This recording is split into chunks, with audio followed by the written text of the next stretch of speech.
Okay, I want to call the regular meeting of the Novi Community School District to order. It's Thursday, August 6th, and I want to welcome everybody today. We have a lot to cover, so we will move right into the Pledge of Allegiance. If everybody can please rise. Danielle, just Yes. hold on a second because I want to make sure. Did we give Lucas the okay to start? Because I don't know if hopefully he's watching and did that. He did. He Okay, good. Thank you. Excellent. Thank you. I pledge allegiance. Yep, he says we're good to go.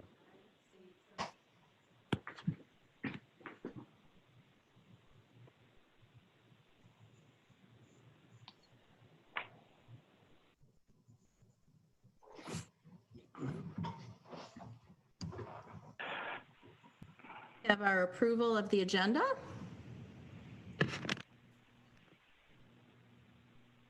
I can get a motion.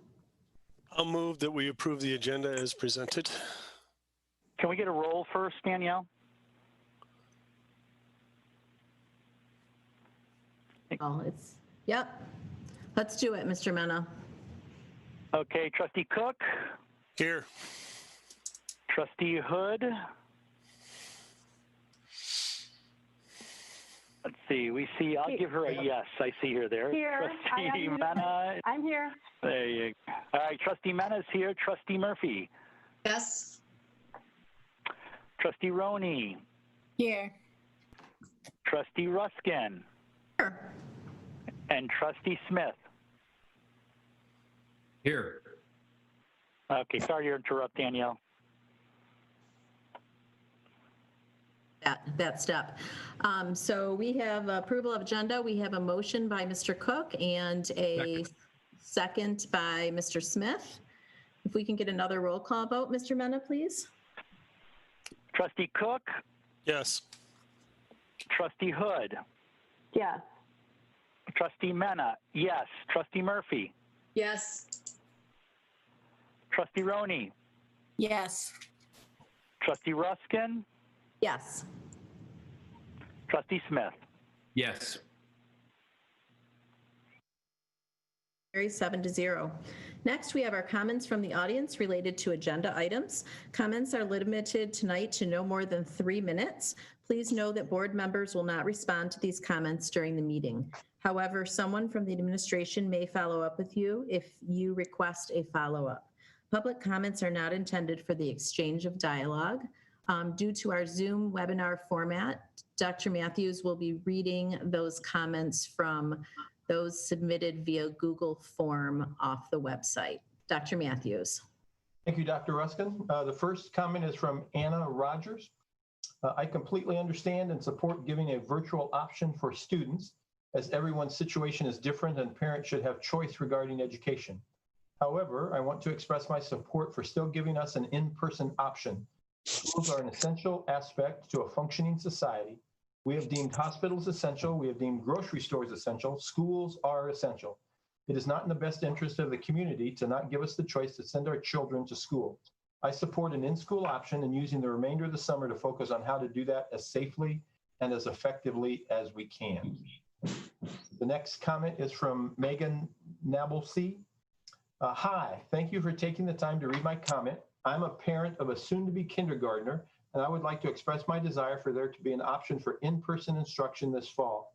As a former teacher myself, I definitely understand the fear and the need for teachers and students to be safe. However, I fully believe that school districts like Novi have the ability to implement strict social distancing measures, mask-wearing policies, and rigorous sanitation practices. I do not believe that Novi teachers will be asked to work without precautions.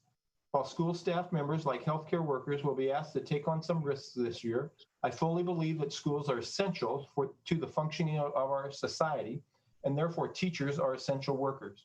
As essential workers, I, along with many other parents, are asking teachers to rise to the occasion, even if it makes them nervous, just like healthcare workers have. If there are teachers who are high risk or who are not willing to take on the added risk this year, they should be allowed to take a medical leave of absence.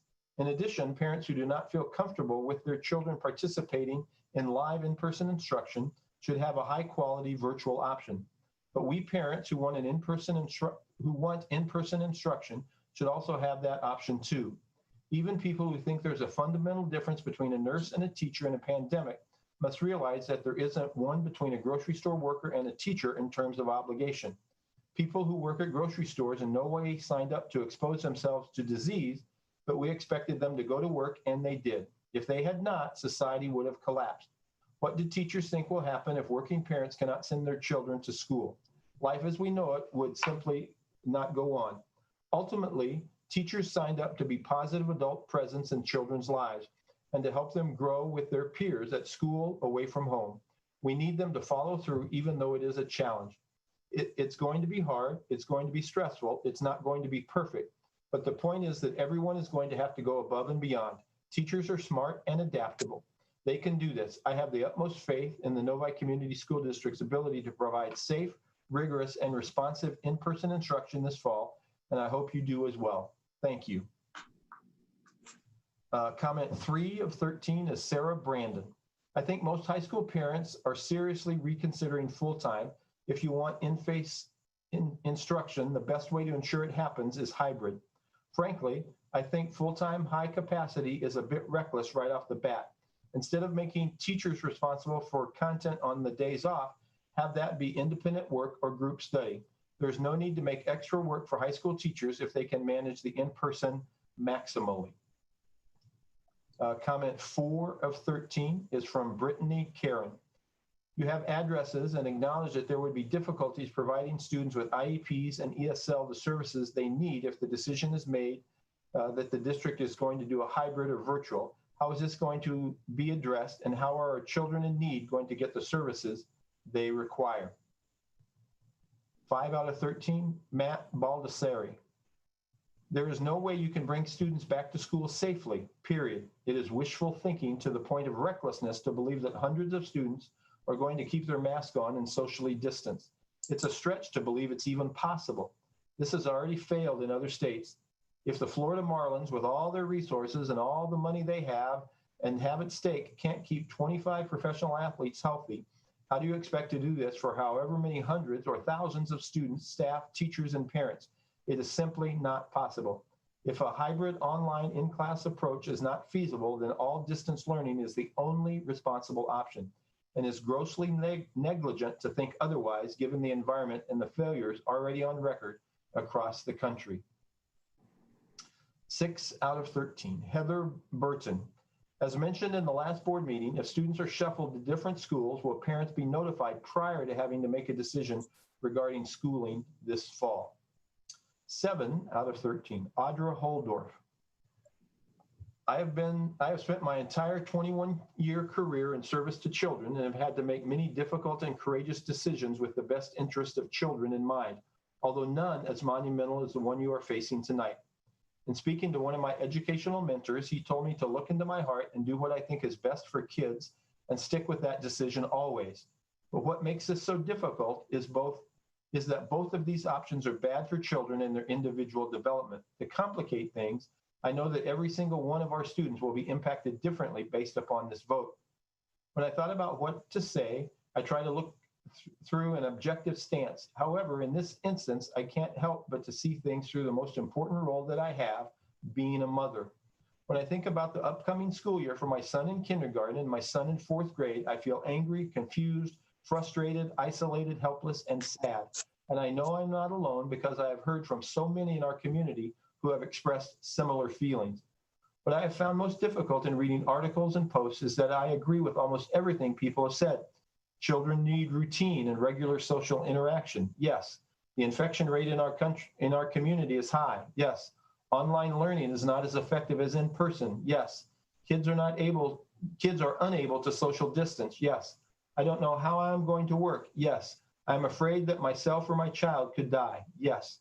There are 3 points that stick out to me as most significant in regards to opening schools. First, the educational environment that we are proposing to send our children back to is not the student-centered place we remember. My son's kindergarten class would not have a carpet for story time, no kidney table for small group instruction, no warm hugs from her teacher in the morning. My son will have no interaction with his friends in the lunchroom, no high fives from his principal, no collaborative projects in the classroom. The proposed in-person instruction will not be an environment that is conducive to a child's well-being. Second, the unstable state of our staffing situation as related to viral spread leaves our system erratic and prone to unannounced and unpredictable shutdowns. If your child's bus driver gets sick, there won't be coverage. If a teacher tests positive, you may find out your student has to quarantine for 14 days without notice. If 10% of a staff in a building is sick, a school would have to close. This level of volatility would cause more disruption for families because it would come without warning. COVID-19 cases are increasing in Michigan and across the country, especially in schools and daycares. At this moment, asking students and staff 30 seconds, Dr. Matthews. thank you to report to in-person instruction in any variation is irresponsible and unsafe. As you are analyzing the different options for back to school, I encourage you to ask yourself the following questions. Do you believe we can ensure the safety of our staff and students? Do you believe we will be able to keep our doors open in a face-to-face or hybrid format for more than 4 weeks? Is it realistic for all classrooms, community spaces, and bathrooms to be cleaned at the frequency needed to properly sanitize and to prevent the spread of illness? Do you believe community spread is contained to a point that you would be comfortable teaching in the classroom with 15 or 20 elementary age kids? If the board meeting is online because it is safer, why does it make sense for over 20 students and teachers to be in a crowded classroom all day? Time, Dr. Matthews. The next comment is 8 of 14, or we actually have another comment that has been added. So Julie Mitz, would you consider half days or even 3 half days for kindergarten students? 9 out of 14. Greg Duran. First of all, thanks for all that you guys do. I know this is a difficult process and decision. I think you're right that in-person would be the best education for kids. Unfortunately, I think the reality is that in-person is going to be really hard to accomplish in the current conditions. Every time a student or staff member tests positive, a significant portion of the school may need to be quarantined, disrupting the in-person education. There is also the question of what do staff, parents do when a child or staff member is showing symptoms but does not have a test result back yet. This can take 4 to 7 days to come back, and if kids, staff are allowed to circulate during this period, I think an outbreak will pretty much be inevitable. Add in regular flus or colds and trying to tell whether they are COVID or not, and this really sounds like a recipe for disaster with lots of uncertainty around whether kids will actually be going to school or not, even in an in-person option is chosen. My suggestion would be for the district to throw its full resources behind making remote learning the best it can be.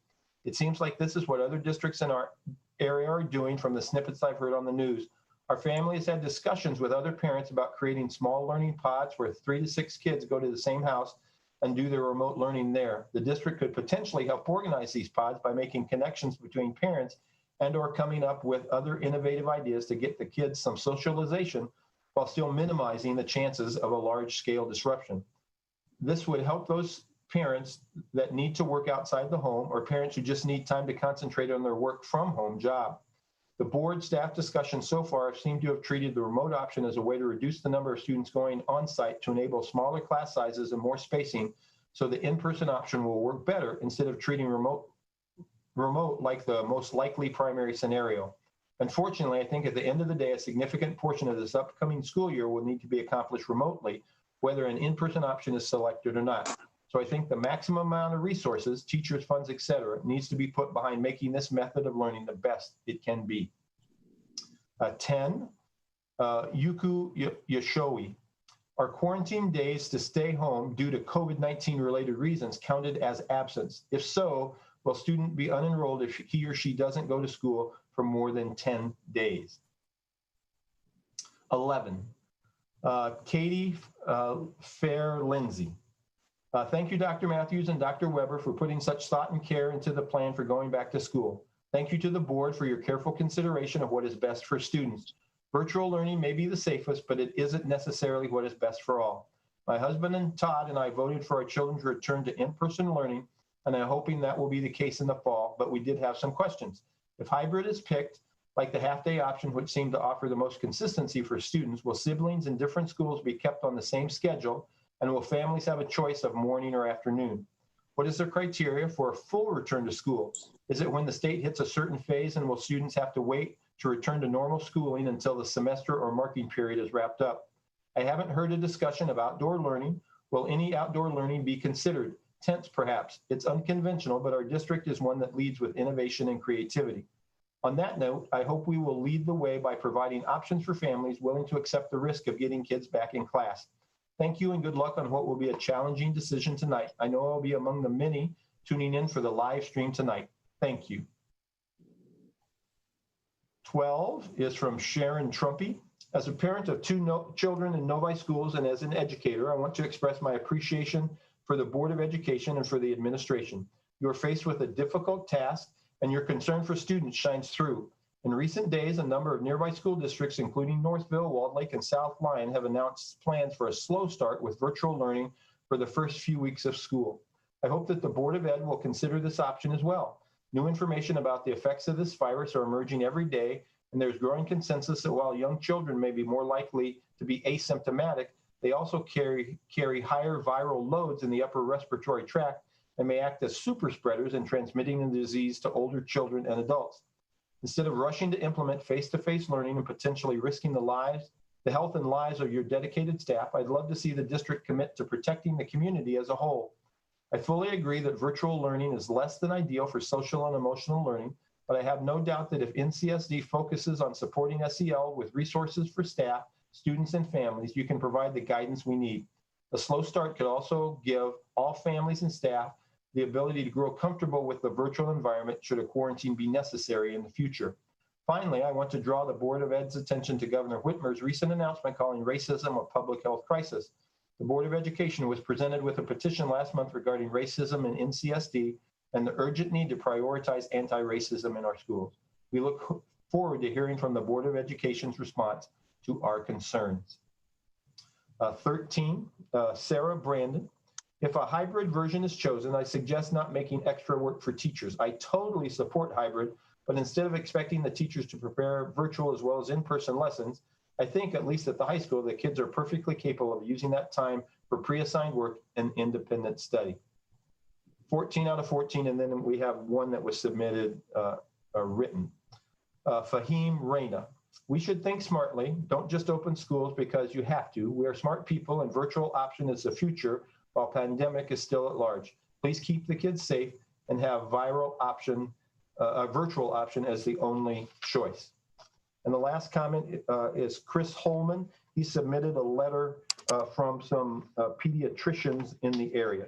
And he says, "Dear school board members, we, the undersigned, are pediatricians who support the implementation of at least some element of in-person schooling in southeastern Michigan this fall. Politics aside, schools are fundamental to child and adolescent well-being.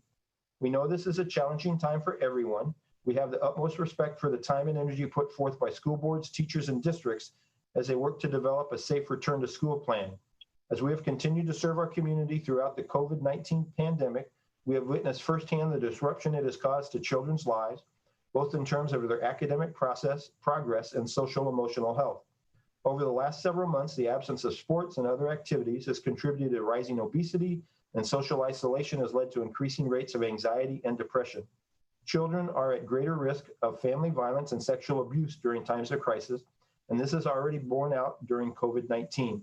We have heard countless stories from parents and families we care for that the struggles with online learning have posed a significant burden, especially for those families who are trying to balance their own work and childcare responsibilities. As pediatricians, we hold sacred the trust families place in us to care for their children. When we see families struggling, we empathize with their plight and resolve to find ways to help and support them. It is our belief that education is an essential service, and we support the recent statement by the American Academy of Pediatrics on reopening schools, as well as a statement by the Michigan chapter of the AAP. We believe strongly that education for children cannot be replicated in a 100% virtual or remote format. The remote learning experience of this past spring has widened already cavernous educational disparities across the racial and socioeconomic spectrum. We support that urgent emphasis should be placed on pursuit of in-person education, especially for younger children in elementary schools, students with special needs, and students from disadvantaged backgrounds. We know the decision regarding in-person education is difficult and complex. We support prioritizing the health and safety of children, their families, and school teachers and staff. We feel that teachers are essential workers in the community, are invaluable to a functioning society. As such, they should be provided all the training and equipment needed to serve their community safely. We believe that funding is urgently needed to create a safe learning environment. and it is the responsibility of the community to ensure that adequate funding is available. We support any efforts to find funding and support for our courageous and wonderful teachers and school systems to allow for COVID-19 preparedness for in-person instruction. We feel strongly that we should support our districts and procure 30 seconds. proper protective equipment in order to keep them safe while they provide this essential service. We also encourage creative solutions to providing a safe learning environment for students and teachers alike, such as utilizing outdoor or alternative spaces for instruction. We acknowledge that we must work together to drive down COVID-19 rates and maintain habits such as mask wearing, hand washing, and reasonable social distance measures to help schools function safely in our community. We believe it is a charge of families in the community to normalize and acclimate children to mask wearing in order to increase compliance in schools and to address non-compliance as it arises. We also believe it is a responsibility of families to maintain flexibility should outbreaks develop and be willing and able to convert to a remote learning environment should circumstances necessitate such a move. Finally, we recognize that not all communities are able to reopen schools safely. While we do not feel it is appropriate to mandate in-person instruction when it is not safe to do so, we likewise do not believe circumstances in other communities would necessarily apply to ours. Southeast Michigan's recent caseloads have been comparatively low, and according to most recent data, children continue to represent a small fraction of COVID-19 related illness in Michigan. While these data are always subject to change, this certainly represents an encouraging trend. If Governor Whitmer deems our state safe and community to be in a position to allow for in-person instruction, if schools are able to procure needed supplies and protective equipment to ensure safety of our teachers, and if COVID rates in the community remain stably low, then we support maximum possible in-person learning. We stand ready and eager to help in any way possible to achieve that goal. And one additional comment came in, but it was from somebody who had already spoken.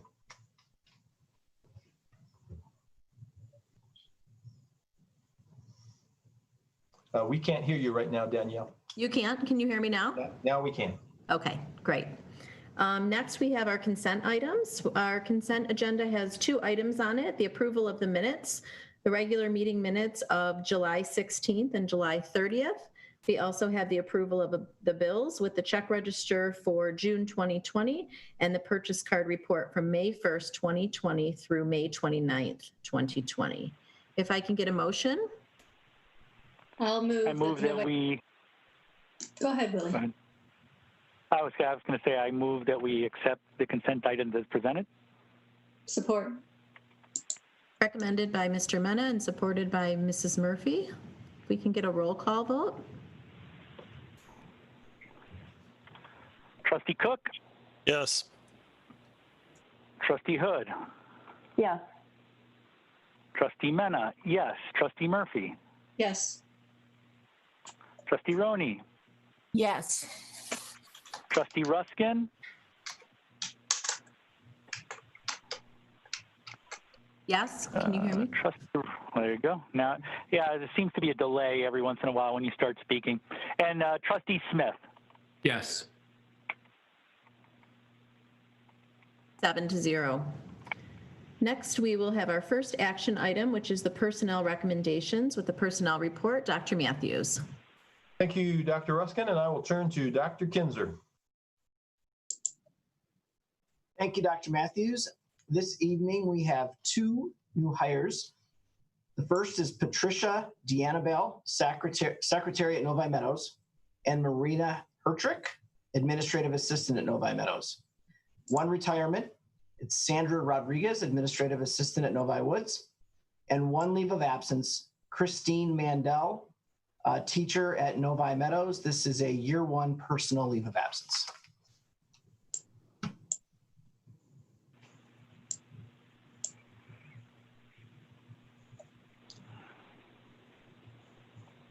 I'll move that we accept the personnel recommendations as presented. Support. Danielle, we're having trouble hearing you again. Okay. The silly ESB microphone. Can you hear me now? Yes, we can. Okay.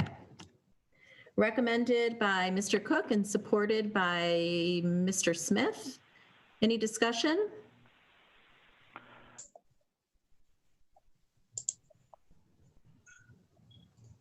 Go ahead, Mr. Cook. Well, I will say that Mrs. Rodriguez' retirement is going to leave a hole over at Novi Woods. If you guys want to just learn a portion of what she says, Mr. Asher's blog about that today was outstanding and says a lot for her character and what she's done for that school. So she will be sorely missed. I definitely agree. Dr. Weber? I'd like to welcome Patty DeAnnabelle. She's been with the district for years. My regret is that she's not going to be out on the playground making sure my son behaves properly. But she will see him in the office when he's called down by the principal, I'm sure. Welcome, Patty. Yes, and to Mrs. Hertridge too. It's nice to have a nice welcome for our new staff. Okay, any more comments? Okay, seeing none, Mr. Mena, if we can get a roll call vote, please. Trustee Cook, Yes. Trustee Hood, Yeah. Trustee Mena, yes. Trustee Murphy, Yes. Trustee Roney, Yes. Trustee Ruskin, Yes. and Trustee Smith. Yes. Motion carries 7-0. Thank you. Next, we have our return to school plan discussion. I will turn it over to Dr. Matthews. Thank you, Dr. Ruskin, and I will share my screen so that all of the trustees and the community can see the report that we have this evening. This is our return to school recommendation presented to the Novi Community School District Board of Education this evening. So last week on July 30th, Dr. Weber and the Office of Academics team shared many details about our return to school plan. One of the most important that they shared are some guiding principles that have guided our work over the last several months.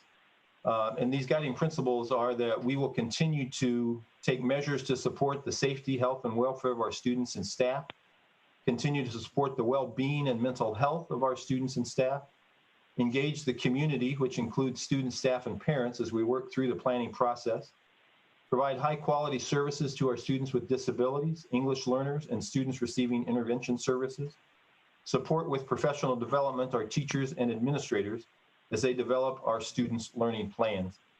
We will be flexible in our approach to teaching and learning, to our teaching and learning framework, giving us the capability to pivot between instructional modalities in response to this public health crisis. So this is the work that guided the discussions that we have had. We started these discussions many months ago, back in May, April and May. We had 3 committees that started the work. Dr. Weber then took on the responsibility of guiding this work in June and July. And last week we presented an overview of multiple options for the Board of Education, including things that would work well in each of those options and some of the barriers to each of those options. Tonight, I'd like to share some core beliefs with the board as we kind of continue thinking through what our recommendation should be, and before I give that recommendation to the board. One is, I believe that in-person instruction benefits students. It is especially critical for early learners, kindergarten, first and second grade students, for example, at-risk students, students with disabilities, and English learners. However, I strongly believe that every student benefits from being in a classroom. Teachers, especially the teachers in our school district, the Novi Community School District teachers, make a difference. They make a difference in how they welcome students into the classroom, how they interact with students in the classroom, how they help students continue to learn. Teachers benefit students in a wide variety of ways. Content can be taught more clearly in person. Teachers can sense when a student is confused and can respond more quickly in person. Teachers can play a key role in supporting a student's mental health. Teachers provide a student with another positive adult role model. Students, I believe, need to be in classrooms with our teachers. There is an associated health risk when students are not in school. We know of the health risk that comes from COVID, as it relates to groups of people who gather. But there also is an associated health risk when students are not in school: depression, anxiety, stress, lack of academic motivation, decreased social interactions, and the loss of the associated positive benefits that come from social interactions. In-person instruction cannot be successful if the community is not a full partner with our school district. Parents and students cannot engage in high-risk behaviors outside of school, just as staff cannot engage in high-risk behaviors outside of school. Efforts to mitigate and reduce risk will be for naught if we do not engage in safe behaviors away from school. Any plan must focus and prioritize student and staff safety. If I do not believe that it is safe for students to return, I would not recommend that they return. Is online safest? Yes, but it also has a cost to our students and to our families. There's a lack of academic engagement, there's social separation, there's difficulty building positive relationships with teachers. So the recommendation that we bring to the board tonight is based on our guiding principles and those core beliefs, and that the recommendation will provide two options for fall 2020 return to school. The first is an in-person option, and that would be a hybrid blend of in-person and virtual instruction with strict adherence to clear safety protocols. The second would be a virtual online instruction option, an online virtual learning program for any student who wishes to take advantage of that. And then the Board of Education would commit to these options through November 6th of 2020. Why November 6th? That is the first 9 weeks of school. That is the end of the first card marking period at the high school. There's some nuances between elementary, middle, and high school that we can kind of work through, but really we're asking the Board of Education, the recommendation is that you commit to this plan, the hybrid and the online plan, through at least November 6th. We would then, as we approach November 6th, reevaluate the phase we're in, and that if we can move to a more robust in-person option, we would do that, or if we would need to continue because of the phase we're in, we could do that as well. So how did we get here to this point? Well, on March 16th, schools were closed to in-person instruction until April 5th, based on Governor Whitmer's Executive Order 2020-05. And then on April 3rd, 2020, Governor Whitmer closed schools to in-person instruction for the remainder of the school year. That was her Executive Order 2020-35. We knew that we would eventually return to school, and a parent survey was sent out in June asking parents, would you be sending your children to school for in-person instruction in the fall? And overwhelmingly, 85% of our parents in June said that they would want to send their students back to school for in-person instruction. On June 30th, the governor released her Michigan Safe Schools Return to School Roadmap, and it provides recommendations to safely reopen schools and identifies required and strongly recommended safety protocols if schools choose to have in-person instruction. This plan calls for a phased approach. There are 6 phases that the governor's Return to School Roadmap identifies. Phases 1, 2, and 3 require no in-person instruction. Currently, we are in phase 4, and phase 4 is identified as medium risk.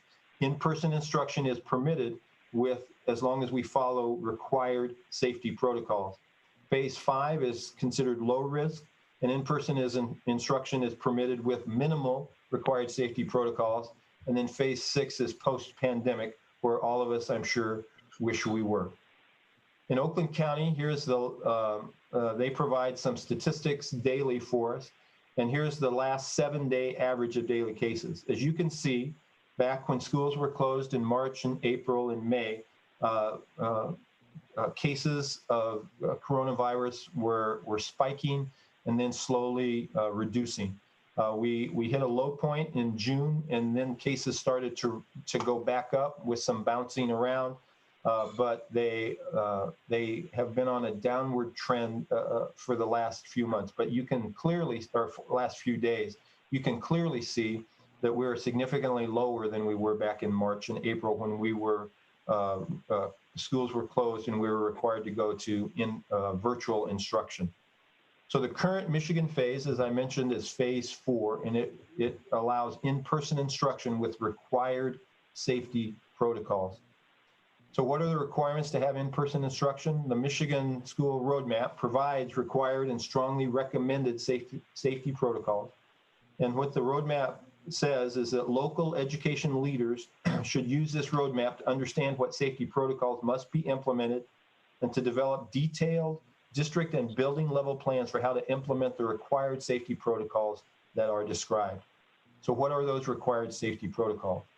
In phase 4, the required safety protocols are personal protective equipment. Facial coverings must always be worn by staff, no exceptions except with medical clearance. Face coverings or masks must be worn by students and staff during school transportation. Face coverings must be worn by students and staff in common areas. Common areas would be hallways, entering and leaving school. Face coverings must be worn by all students in grades 6 through 12 in classrooms. In Novi, however, we will require face coverings in grades K through 12. The grades K through 5 in the governor's roadmap, the face coverings are strongly recommended. We have taken that to say that we will require face coverings in grades K through 12. And the governor's executive order gives permission to schools to exclude students and have them enroll virtually if they refuse or their parents refuse to have them wear face masks. And again, exceptions will only be granted with a medical doctor's note. So that's the personal protective equipment required elements. Hygiene, we have to provide adequate hand sanitizer with at least 60% alcohol, paper towels, tissues, and signs reinforcing hand washing. And we must teach and reinforce hand washing. Screening and testing protocols. The required elements are that we have to cooperate with local public health department to implement protocols for screening students and staff. We are finding apps that will allow us to screen both our staff and students on a daily basis.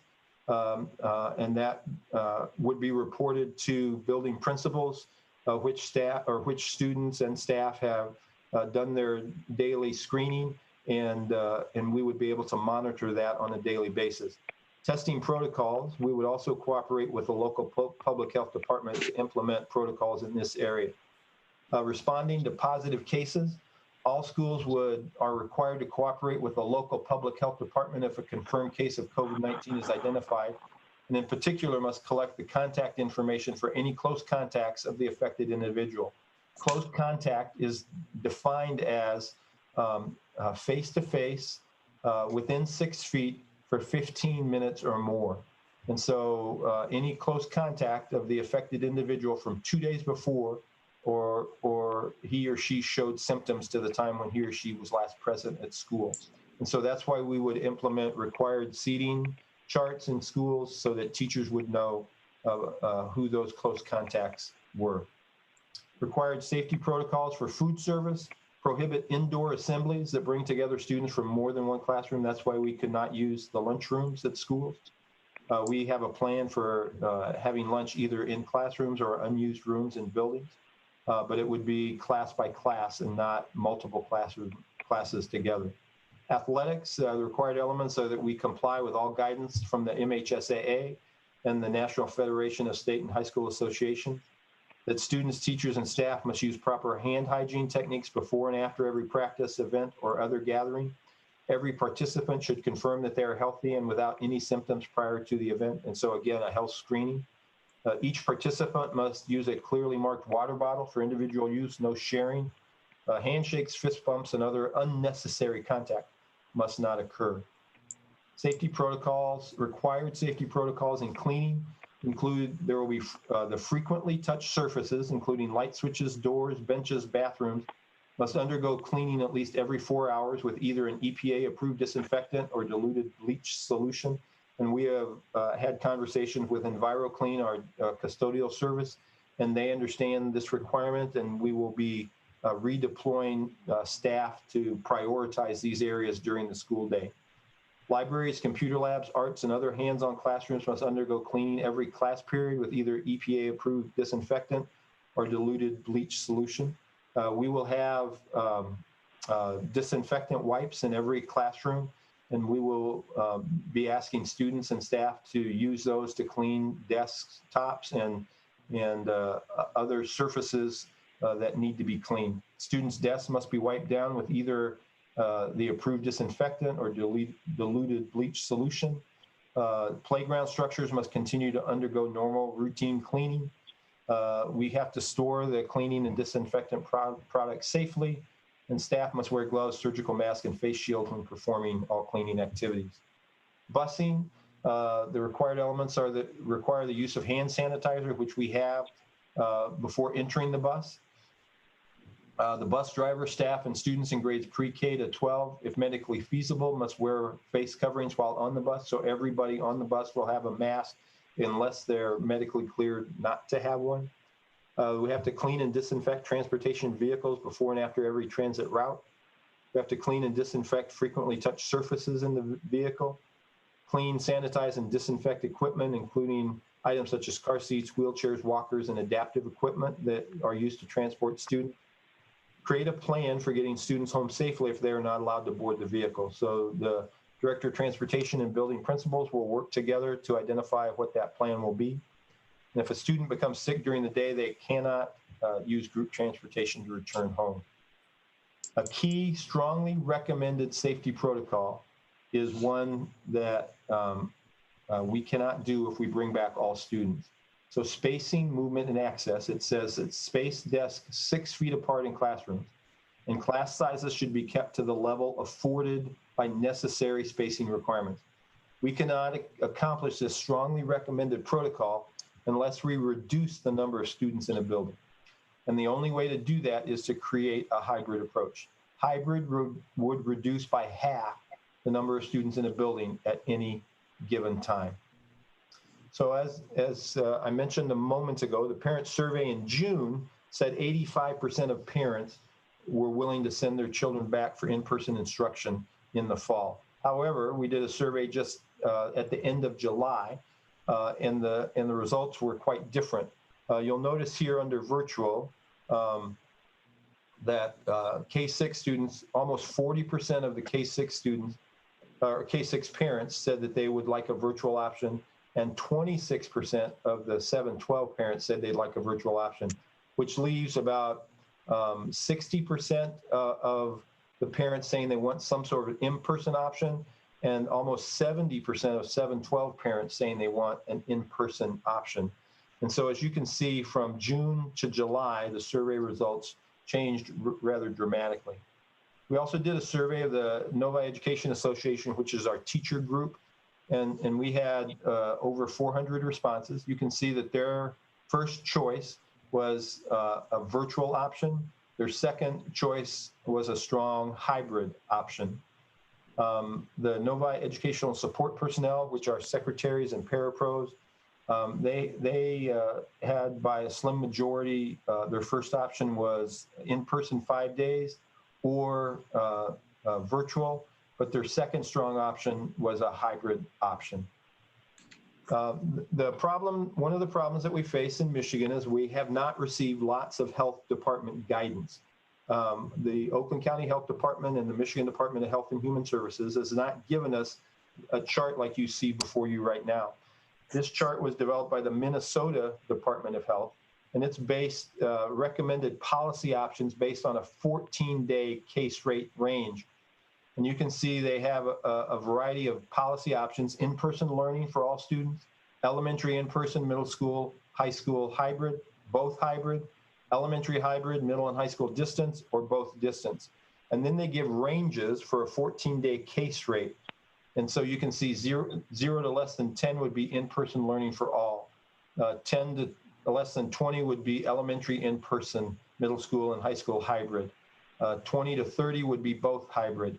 30 to less than 50 would be elementary hybrid and middle school distance. And 50 or more would be both distance. And again, this is from the Minnesota Department of Health, not the Michigan Department of Health, because we have received no guidance like this from the Michigan Department of Health or Oakland County Health. But a potential Novi Community School District model based on that model from Minnesota might be in-person 5-day a week if we were 0 to less than 10. And I have a 30-day case rate range per 10,000 people, and I will be able to show that why it's a 30-day case rate range in a second. But there's also a hybrid option for all students, 10 to less than 30, and a virtual option, which would be 31 or above. We can get a 30-day case rate from the Oakland County government website, and we can get it by zip code. So there are 3 zip codes in Novi that attend the Novi Community School District: 48374, 48375, and 48377.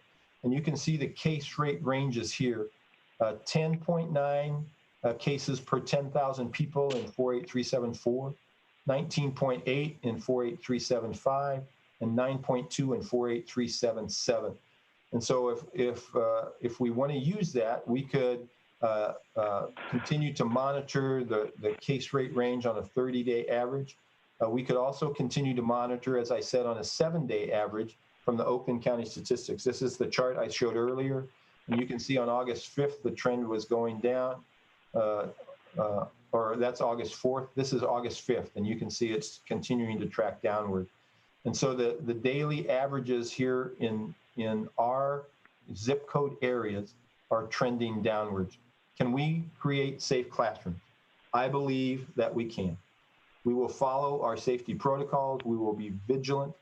This summer, we held an in-person summer school with 300 students at Novi High School. We had small classes. We required masks. We had hand sanitizer. We had disinfectant wipes, and we had no communal gatherings.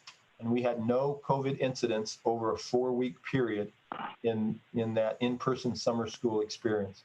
And some might argue that that's not representative of all the students in Novi. It's not clearly representative of the young students, but we also had an in-person summer camps and in-person summer school with our younger students over at Meadows, and they had no incidents this summer as well. So what would a hybrid look like?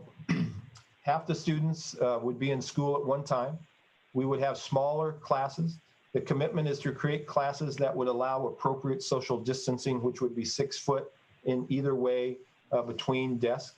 And the commitment is to have small classes. There could be some exceptions, for example, orchestra, choir, band, as long as there is adequate social distancing. So, for example, I've talked to Matt Dyroff, who is the Novi High School band director, and instead of practicing in the band room, he has said that he would move to the auditorium stage, for example.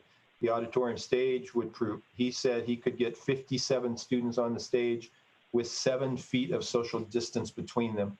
And they have mechanisms for reducing the amount of air that is expended in using the instruments, or they could also go outside. If he goes to the stage, then we could take the choir students into the band room, which would provide them with social distance. So some classes might be a little larger, but we would ensure, the key is to ensure social distancing. Lower class sizes mean more individualized attention to each student's needs. The teachers in the hybrid would be focused on core standards. There would be assigned seating. There would be no sharing of materials. There would be strict cohorting, meaning groups of students would stay together all day to reduce the amount of interaction between student groups. So strict cohorting in grades K-6. In grades 7, 12, we would have as much cohorting as practical because in grades 7, 12, there's many more student options for classes. A class will be different than what it has been, but students will have positive interaction with staff and with other students. There are some significant hybrid barriers that must be acknowledged. One is that curriculum coverage will be compromised. We will not be able to move as fast with the curriculum because students are not in school every day, or they're not in school a full day, depending on the type of hybrid approach that we take. But students would have half of the week they would be in school. The other half of the week would be a virtual or at home or online experience. And teachers will need to make curricular decisions about how to move forward in the curriculum. At some point, we anticipate that we would go back to everybody being in school. And when you try to combine virtual and hybrid classes when we fully return, that will present challenges. Potentially, the online students, because they would be meeting every day, might move faster in the curriculum than the hybrid students would. And so teachers would have to be aware of that when we combine those classes again. On virtual days, students' interaction with the teacher is limited, and this does create childcare complications for families, especially for families who have younger students. The virtual classrooms will have Novi teachers teaching our Novi curriculum. There will be attendance taken and grades given. Teachers and students will interact each day, each hour typically. Teachers would have a minimum of a 15-minute whole group instruction or check-in each hour. Teachers could take the whole hour for instruction depending on the lesson that they have for that day. Students will have a variety of small virtual group or individualized work to do throughout the day as well. The time expectation will be very similar to in-person instruction. There are barriers to virtual learning as well. The increased expectations of parental involvement with monitoring learning. Reading and writing instruction, especially for young students, is difficult, and students will have limited social interaction. But our recommendation to the Board of Education is as follows, that the Novi Community School District provide 2 options for fall 2020 return to school. One is an in-person hybrid option, which is a blend of in-person and virtual instruction with strict adherence to clear safety protocols. And that the board would direct the administration in concert with teachers to identify the best possible hybrid option, and virtual online instruction and online virtual learning program for students. The Board of Education would commit to these options through November 6, 2020. And so that is the recommendation for the Board of Education. Certainly, Dr. Kinzer, Dr. Weber, Mr. McIntyre, and I are here to answer questions that the board might have. But I would encourage the board to have a discussion about these options. But this is our recommendation, that the board provide 2 options for fall. One would be a hybrid in-person option where students would be in school half of the time and at home half the time, and a complete virtual option, and that we would commit to these initially through November 6th. Thank you, Dr. Ruskin. We can't hear you, Danielle. Okay, thank you for the information and the presentation. Before we continue, if we can get a recommendation in a second, and then we can open this up. Mr. Mena? Yes, thank you. I move that the Novi Community School Board of Education approve the following options for the fall 2020 return to school. First, an in-person hybrid blend of in-person virtual instruction with strict adherence to clear safety protocols. The board directs the administration in concert with the teachers to identify the best possible hybrid option. Also, virtual online instruction, an online virtual learning program for students, and the Board of Education commits to these options through November 6th, 2020. Thank you. And then I saw Mrs. Hood raise her hand. Was that a support? Yeah. Yep, I'll support. Thank you. So now we'll open it up to the floor for the board. I know that there's been some board members. They certainly want to have a robust, open discussion. They have a few questions. So I will go ahead and start with Mr. Mena raising his hand. Go for it. Thank you, Ms. Ruskin. First, I wanted to thank you, Dr. Matthews, and your entire cabinet and staff for all of the work that you put coming up with all of these options. You know, as board members, we have a different vantage point than probably many of the community members do. We saw the incredible amount of work that you had to go through, you and your staff had to go through to get to this point, and obviously all the work in the meantime that you had to go through for summer school and to finish out our last school year. Usually, as a board, we're a lonely bunch, but today we have quite a few folks watching in. I think I kind of peeked over to YouTube. I saw we had like 500 families looking, and that's a pretty high number. In the past 2 meetings we've had, 2,700 people come in and watch our discussion on return to school, and 1,300 before that. So clearly, this is an issue that our community and our parents are very passionate about, as well as our teachers and our other support staff and employees. Folks should know that we received a ton of feedback on this, and I know that I read all of the emails that came in. I read your notes on Facebook, Nextdoor, and all sorts of social media that's out there. And again, this is clearly an issue that is that people are very passionate about. I do have a couple questions, if I may, Dr. Matthews. I do want to say I obviously am in support of the path that we're going through. I did make the motion, and again, while it may not be ideal, I don't know if there is an ideal solution for us here, but I am confident that our administration and our employees can make the best out of the options that they're being asked to carry out at this point. So just a couple questions that I jotted down as you were doing your presentation. My assumption is that you have a process in place where you're going to have a central data collector as far as somebody who's going to capture and keep track of COVID incidents. Would that be correct? That is correct. Yeah. And then my other question was, do those case counts include just students and teachers, or students, teachers, and other staff members? It would include anyone in the district affiliated with the district who's in a building on a daily basis. Okay. Thank you. And again, thank you again for all the hard work on this. I truly appreciate it. I'm sure most everybody else does too. Thank you, Mr. Mena, for your comments. I was going to just raise hands. We certainly can just go around the Zoom table if you want me to. Let's do that. It'll just make it easier. So I'm going to kind of put you on the spot. Mrs. Hood, you're next. Okay, thank you.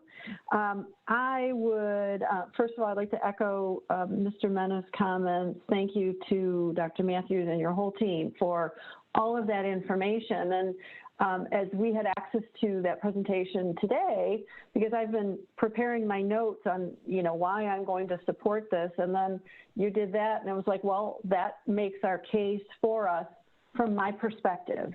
I will say, I wanted to thank all of the parents. I spent that rainy Saturday reading however many thousand. Mr. Mena, did you happen to count how many comments we had from parents and community members? It was listed. It was probably 1,000 comments, and I read almost all of them and all of our emails, and they were all so thoughtful, and everyone made their case for whatever their preference was. It was heartening that so many parents, besides discussing their own children, they were really, really concerned that we also do all we can to protect our teachers and staff. So that was just very gratifying to hear that, but not surprising from our parents in Novi.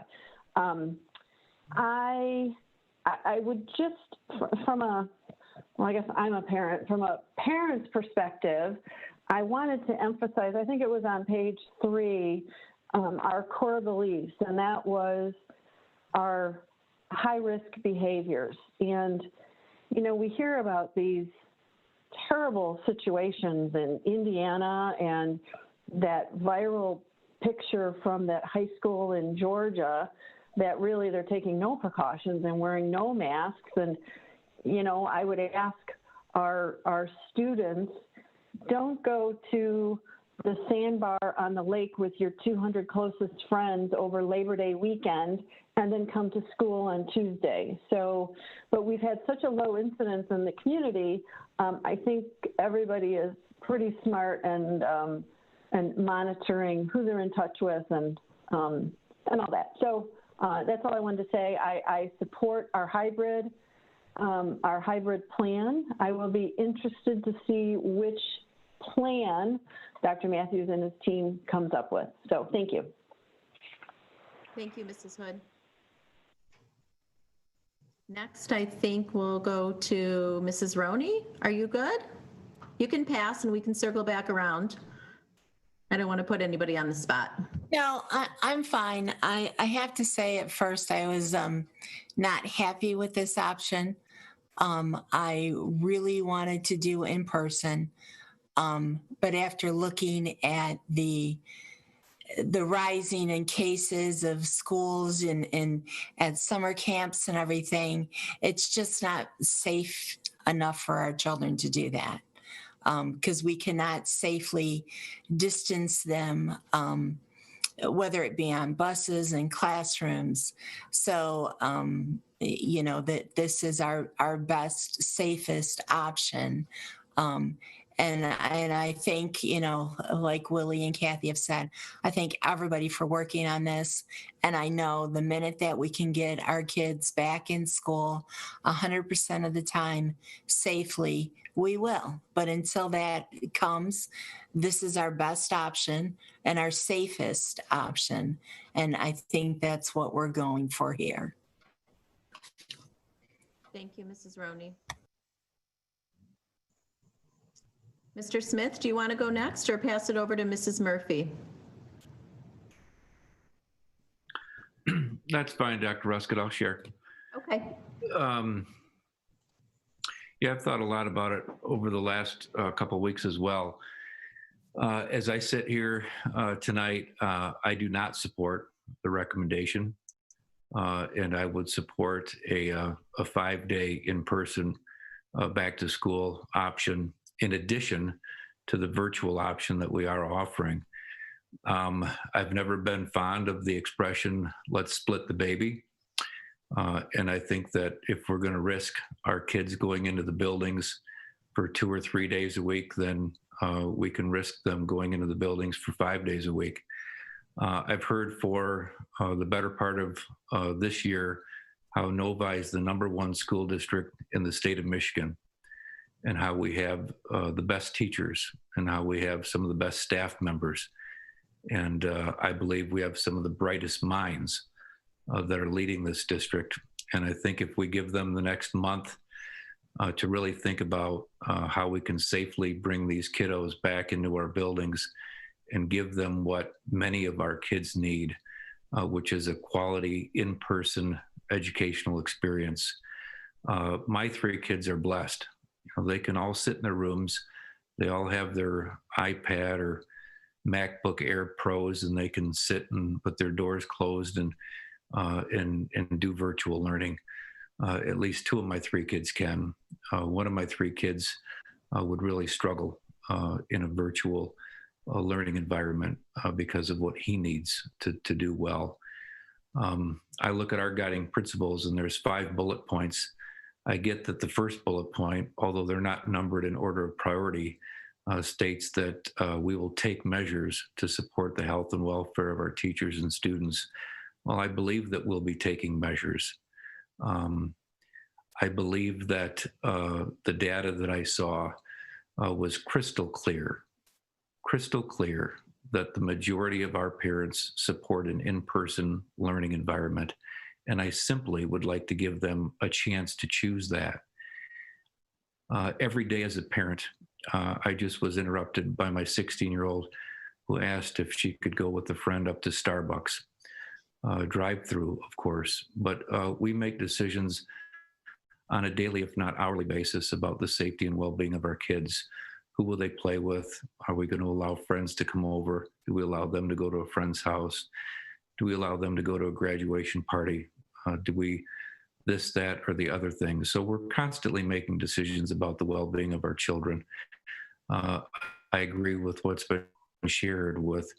We can control, I think, to a pretty fair extent what happens within our building.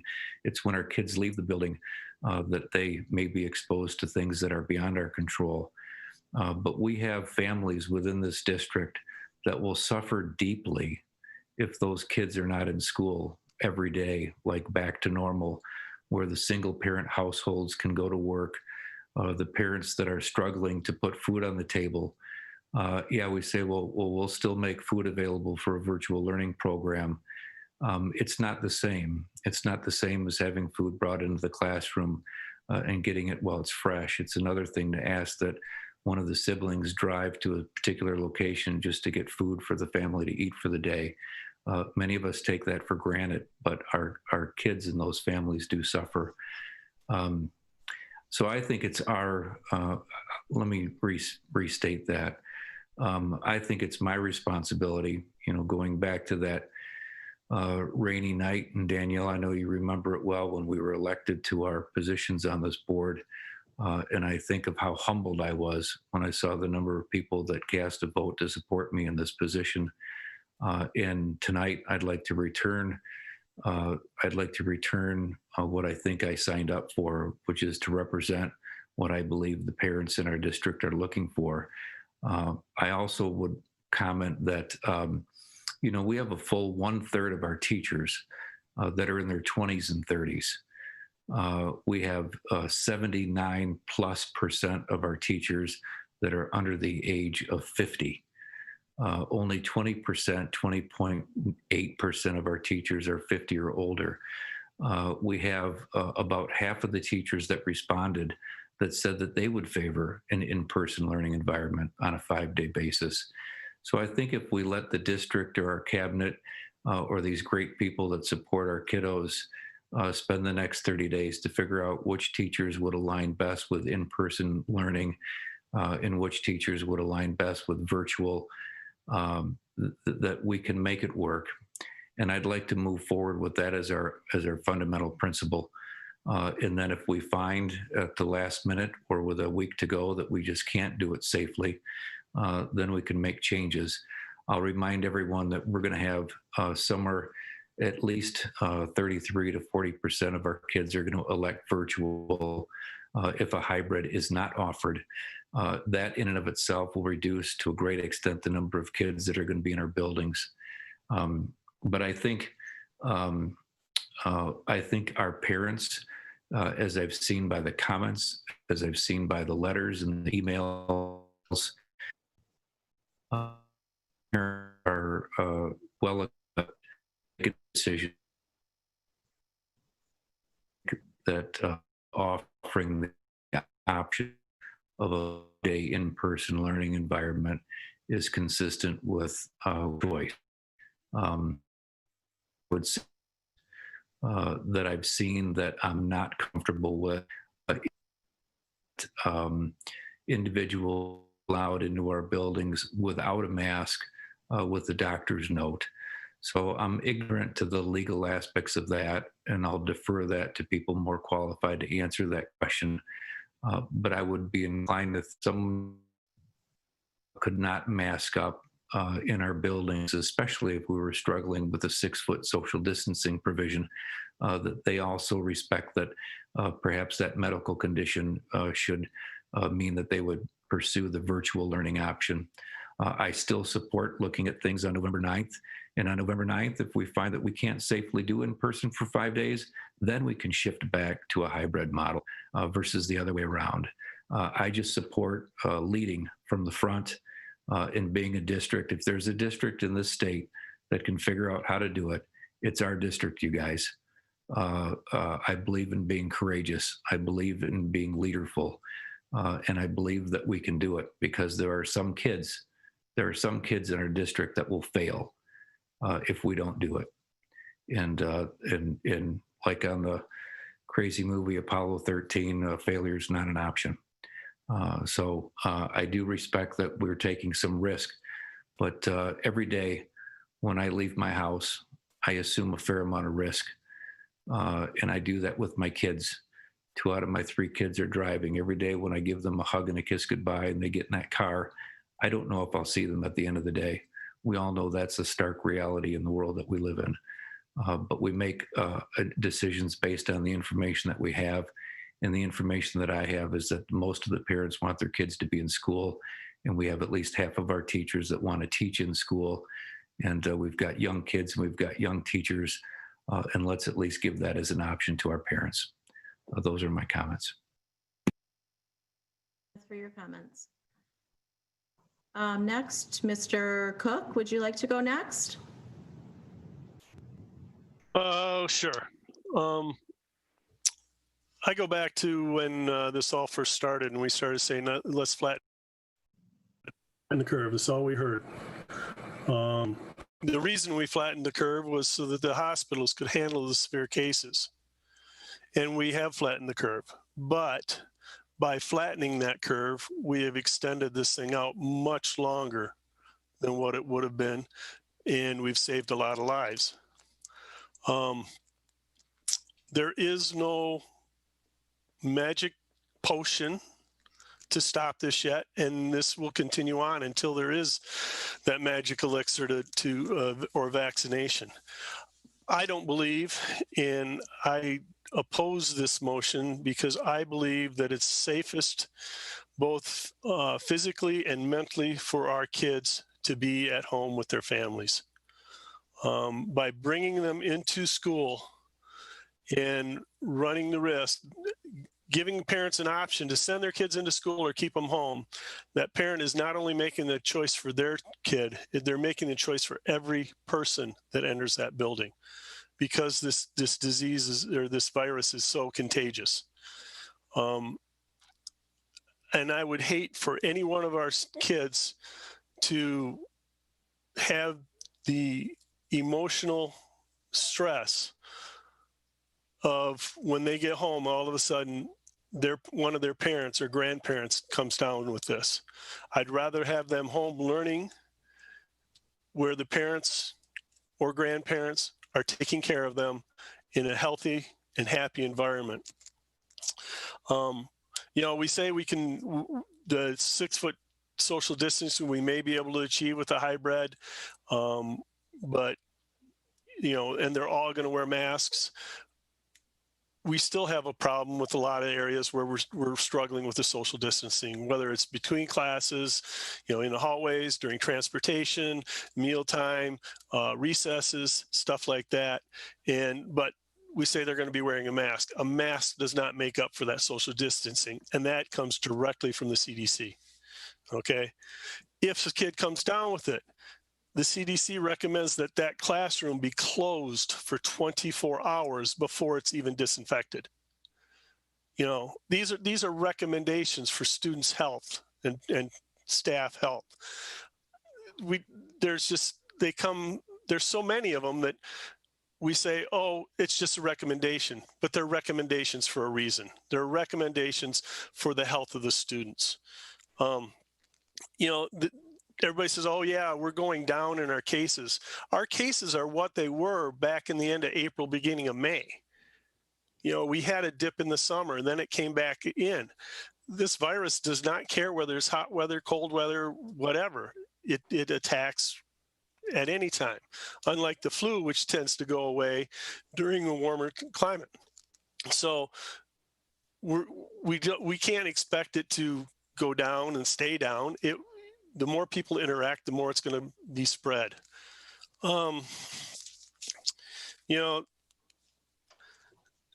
We have such a high quality teaching staff here that I feel that if they are tasked with putting together the high standard education, the high quality education that Novi is known for, they can do it virtually. I think that the spring and almost all the comments I read about the spring, it was a total disaster. Kids were not engaged, and the teachers didn't have the time to get the kids engaged. By splitting it in a hybrid version, teachers are going to have to teach one day, one group of kids, and the next day those kids are going to be online. But that teacher still has to teach another group of kids, because we don't have the teaching staff to have the teachers teaching both online and in person at the same time. So I think the hybrid is just going to add too much of a strain on our teaching staff. The other thing is committing this to 9 weeks. The data on this disease changes constantly. You know, just a couple of days ago, Oakland County was high risk. They just now came into a medium high risk, which is a level 3 in Oakland County. The Detroit area, though, is, you know, has been medium high for a while. So, you know, it's this disease and the data changes quicker. And if it starts to get worse and parents start second guessing, they have to make a leap of faith in order to send their kids in for 9 weeks.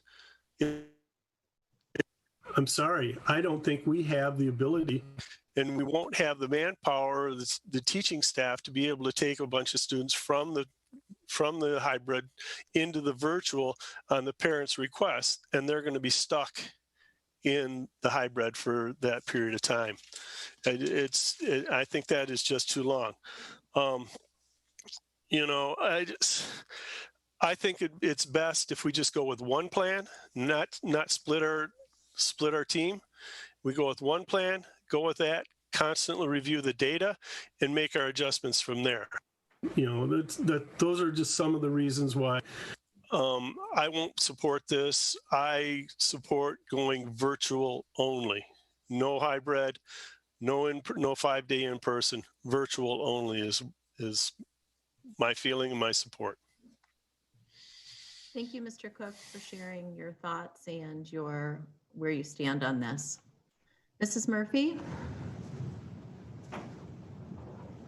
Thank you, Dr. Ruskin. So obviously, we've all spent a lot of time. You're hearing very different things from the board. This is not an easy decision. And Dr. Matthews, I think you said it best a few weeks ago when you said there is no really good choice, because the best choice is always to have kids in school and to not have COVID. But here we are. So we are in a position to try and do what we believe is best for our kids in a way that we believe that we can protect them and keep them moving forward in their education. I do agree with the comments about the parents are going to have to do their part. You know, the definition of high-risk behavior has changed drastically as well with COVID. It used to be, you know, speeding or jumping off, you know, a balcony or something like that, and now it's hanging out with your friends. So it's a very different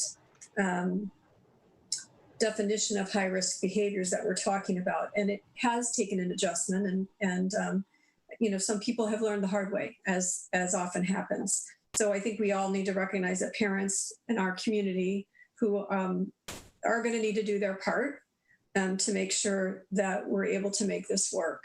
It is going to be lots of work.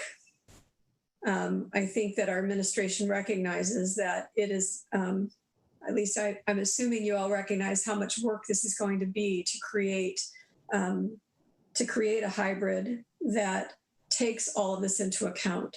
It's such a new, uncharted territory that I appreciate all the thinking through this, and Dr. Matthews' presentation with, you know, greater clarity on, you know, some of the things. I certainly appreciate and respect all my fellow board members' comments and their positions on this, and you know, what we think is best to accomplish the end goal, which is always to do what's best for our students. I also think it's key that our teachers are involved in the discussion of what is the best hybrid approach to go about. I don't know what kind of parent involvement you're talking about in that direction, or if there's going to be some feedback or that you're able to garner from parents, but that might be helpful, I think, as you proceed through the process to gauge some of that. And I know we have teachers that are parents too, in our district, many. So, but I do know, Dr. Matthews, we had spoken earlier just about special groups of kids that may require more than you know, 2-3 days a week of in-person instruction. Can you speak to maybe that a little bit and what you're thinking there with that? Because obviously we know there's some kids that need more than that. So. Yeah, I can speak to that. We administratively have talked through and talked about those students who may be deemed high risk for a whole variety of reasons. Some may, be in our tier 2 MTSS process, for example. Some might have IEPs. Some might be English language learners. There's a whole group of students that might be considered high risk, and our commitment is to try to identify if there are ways that we can bring in small groups of students on a daily basis to so that they have that social distance within their classroom, or maybe meet individually with a teacher, but to get the support that they need so that they don't fall further behind. Mr. Smith is correct that there are students in our district that need a more consistent educational experience.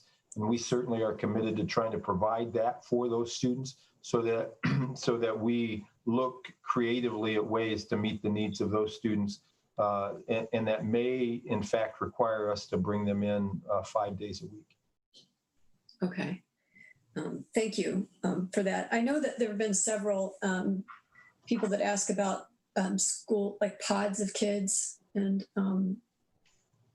to me that's a great idea, but as far as the district assisting in that seems like that might be a liability issue. So I don't, I'd like us to think through that too as a possibility for those kids that are being virtually schooled, and whether or not there can be some, because I think that I don't know, I think that's a great idea. I know some parents are already organizing that on their own, which is great. So I just think that's a nice element to include if there are people that want to work together to do that. I don't know that that's something that the district, I guess I'm asking that. Is that even something that the district could potentially assist in? Or is that more of a parent? We certainly could examine that. You're right that we tend to try to not get overly involved in situations that we can't control. For example, grouping of students outside of a school environment with people that we haven't background checked, for example, that all those kinds of things. So schools are historically very hesitant to engage in grouping of students outside the school environment. Okay. The other kind of thing is, as I was trying to do some research just on schools reopening, not just in our country, because there's schools reopening in other countries, and kind of looking through kind of the do's and the don'ts of that and how they've managed that. I would assume that's something that you're also going to be looking at. Yes, I tend to be awake more than I'm asleep these days, and so I tend to look at all of that data almost on a daily basis, almost on an obsession level basis, to try to get a sense of where we're at, what other school districts are experiencing. I have, as most of you know, relatives who are in the education field, both in the state of Washington and the state of Colorado. And so I talk with them on a frequent basis about what they're experiencing, what they're trying to do. Our responsibility is to make sure that we provide that safe environment. And one of the ways that we do that is by continually monitoring where we're at as a community. And that zip code level data is really helpful for us. Okay. And through the hybrid, you're convinced that we're able to create the social distancing that's necessary. To Mr. Smith's point, I would not disagree that, if you're having kids come in to school, you're exposing, right? Yep. But as far as really creating the 6 foot spacing, that is what you believe could present a challenge with 5-day in-person instruction. Is that my? Yes. Yeah, the 5-day in-person, even if we had 40% of our students go in a virtual environment, in the majority of our schools, we would still have groups that would be 16, 17, 18 in a classroom, and and as a result, it would be very difficult to spread those desks out far enough to get that 6 foot of social distance. But if those students, 40% go virtual, and we have those 16, 17, 18, 19, 20 groups of students, and we divide them in half, then it's much easier to get that social distance. And so that's why we came to the hybrid option. Mr. Smith is correct that splitting the baby is not necessarily the best option, but in this particular case, I strongly believe that it is really the only option to provide in-person instruction and be able to create those safe spaces between students. Okay. All right. Well, thank you. I mean, I'm going to support the recommendation. I do like that there's a little bit of a time limit on it. I guess my only question in terms of that time limit is obviously if we find that we can make some adjustments during that period that really benefit our students, that piece of it can be somewhat fluid. Am I correct? And I don't mean wholesale changing it or anything like that. I just mean in terms of if we find that there's a better way to do something within the approach, we can make adjustments, or that we're doing something that maybe we need to pull back on. Yes. We clearly have those opportunities within this process. The board's giving, if you approve the recommendation, you're giving us 9 weeks. But within those 9 weeks, a lot can happen. Think back to the beginning of the year, from January to the end of February, 8 weeks. We were engaged in mostly normal activities. Even into early March, we were engaged in those early activities, 9 weeks worth of activity. But then all of a sudden, we stopped it completely, and because of the governor's order initially, but also because of the rise in cases. Here, what the hope is that the trajectory will continue to go down, and that we'll move from phase 4 to phase 5, and that we'll be able to start bringing students back on a more regular basis. And if that indeed were to happen, I think that we could move very rapidly to move out of the hybrid and into a full 5-day approach, perhaps if we move into that phase 5. But on the other hand, there's a distinct possibility that we're going to continue to be in phase 4 for a long time. And this, I think, is the best option to provide our educational opportunity for students. But I do want to make sure the board understands that this is not ideal. Being completely online is not ideal. Having a 5-day option would not be ideal because of the educational experience is different. Assigned seats, distance, a lack of small group activities, all of those kinds of things. But having said that, having students in classrooms with teachers will provide students opportunity that they would not have if we went 100% virtual. I can understand the rationale for going 100% virtual, and I clearly understand the safety component of this. But because of our experience this summer with summer school and with our community education programs this summer, and we had no cases, I have great confidence that we'll be able to create those safe environments. But if situations on the ground change dramatically, we would come back to the board with a request to change the approach, either making it more liberal or more contained. Okay. And clearly, this is going to be something that will be a challenge for two-parent working families. I would also hope, to Mr. Smith's point, that we would make every effort to, like we did this summer in terms of the food prep. I know some of the bus drivers went out and took food to places, that we would really work hard to use that as more of a model, as opposed to having kids have to drive just to get meals. So I would hope that would also be something that would be considered. So I will be supporting it. I know we've all wrestled with it tremendously. I certainly appreciate my fellow board members and the way they've thought this through, but I will be supporting the recommendation at this point. Thank you. Thank you, Mrs. Murphy. And I guess I'm last, but that does not mean we need to end the conversation. I don't want to cut anybody off. I'm just the last to go out of the group of 7. So I want to echo too that I really, really appreciate the community's feedback. Every email that was sent to the board had been read up until maybe 3 minutes before we started.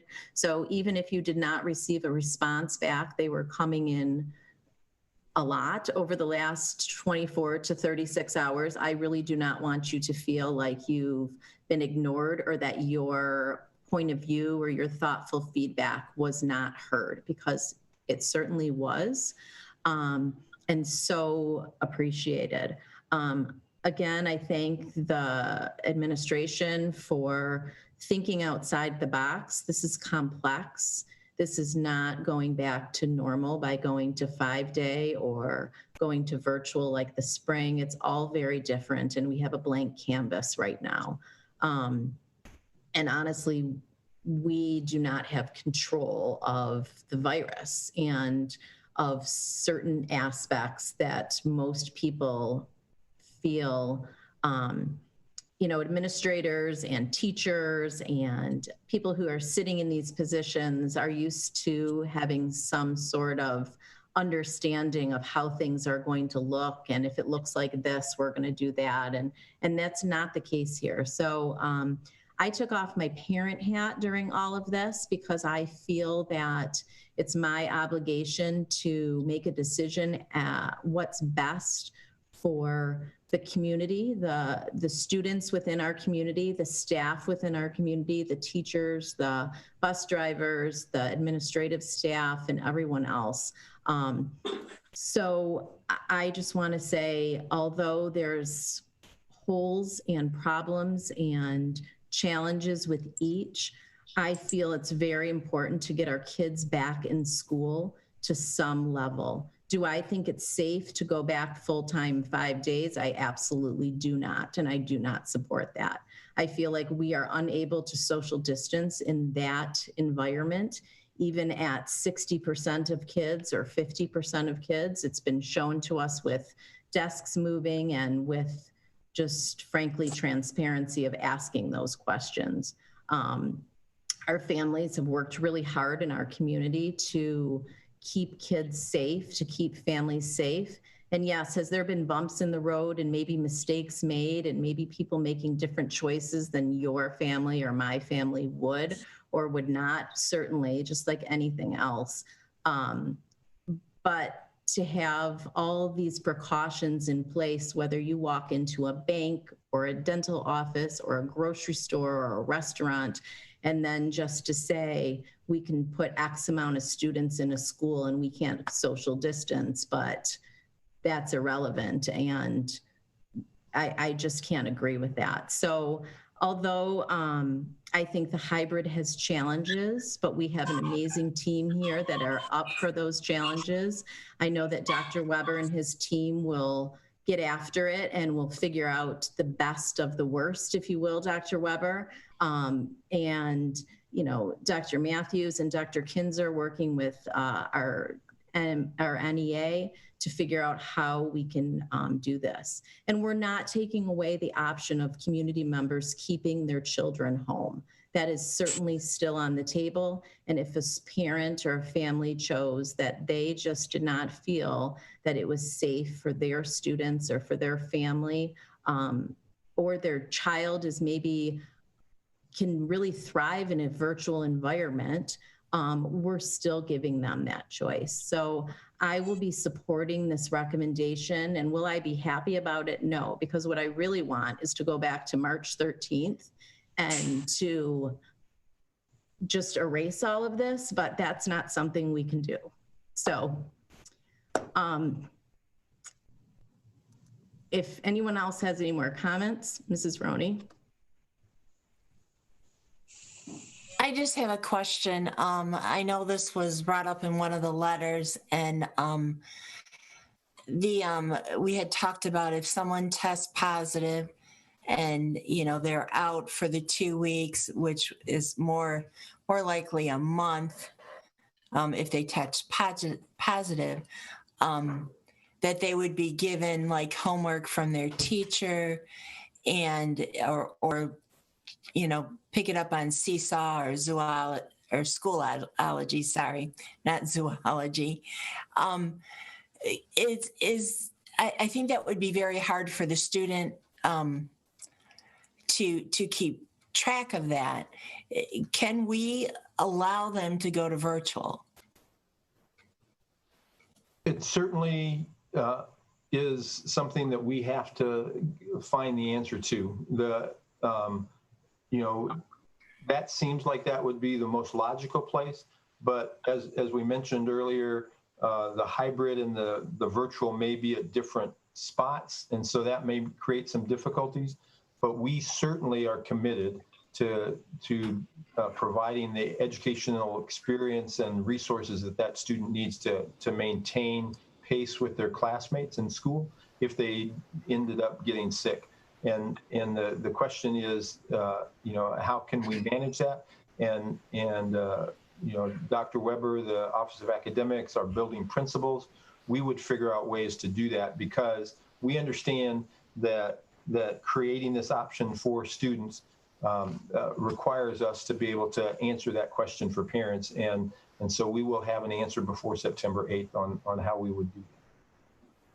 Okay, and then if a classroom becomes, where we have the whole classroom, would then the teacher just go to virtual at that point? Yep, that makes the most logical sense. That if the classroom has to be quarantined, we've worked with our school nurse, Kathy Ferris, who has been invaluable in this process, and we've identified clear protocols for how to handle students and or staff who get sick and who needs to be quarantined, and we don't believe it would be whole classrooms, but if that did if that did happen, we clearly would probably flip that whole class to a virtual class with that teacher so that they could continue their educational experience. That makes the most sense at this point.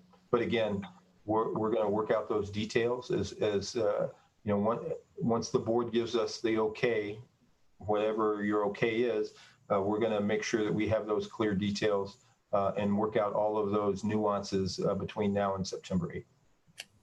Okay, thank you. Mr. Smith? Just one question. I promise to keep it brief, as I'm aware of at least one community member who's asked me to be shut up already. I don't know if this is for you, Dr. Matthews or Dr. Weber, but are we close if we run at 50% of kids coming back to school to being able to social distance? Because what I'm hearing is that the sole reason, or the by far number one reason of offering the hybrid versus the 5-day in person is purely due to social distancing. So my question again to somebody on the cabinet is, have we looked at alternative desks? Have we looked at actually how many classes might exceed what we're able to cover? Have we really explored looking at different spaces within the buildings to hold an 18-person class if the classes only accommodate 14? I'm sure you guys have done work with that, but my hope was that over the next 30 days, once we actually got a parent count, that we could figure out, how to make this work. But, if we're light years away from seeing that happen, I understand, but that's my question is, are we at least close? I would answer that question, Mr. Smith, by saying that we're close. A lot depends on how many parents choose virtual. If more than we anticipate choose virtual, certainly we would be even closer. We have stated publicly that if the numbers, if we get, for example, 15 students or less in classrooms because people have chosen the virtual option, we would be open to running 5-day a week because we could social distance. But we are going to send out a commitment form to parents starting tomorrow, asking them to identify their commitment to either virtual or to a hybrid approach. And once those numbers start coming in, we'll be able to answer that question more clearly. But if it's a 60-40 split, we can't do it. If it becomes more 50-50, then there's a chance that we could do the hybrid, our hybrid all of a sudden becomes a 5-day experience. But the key for us is to ensure that we have that social distance between students. But clearly, if the numbers justify, we would not hesitate to run the full day or the 5-day experience as long as we can social distance.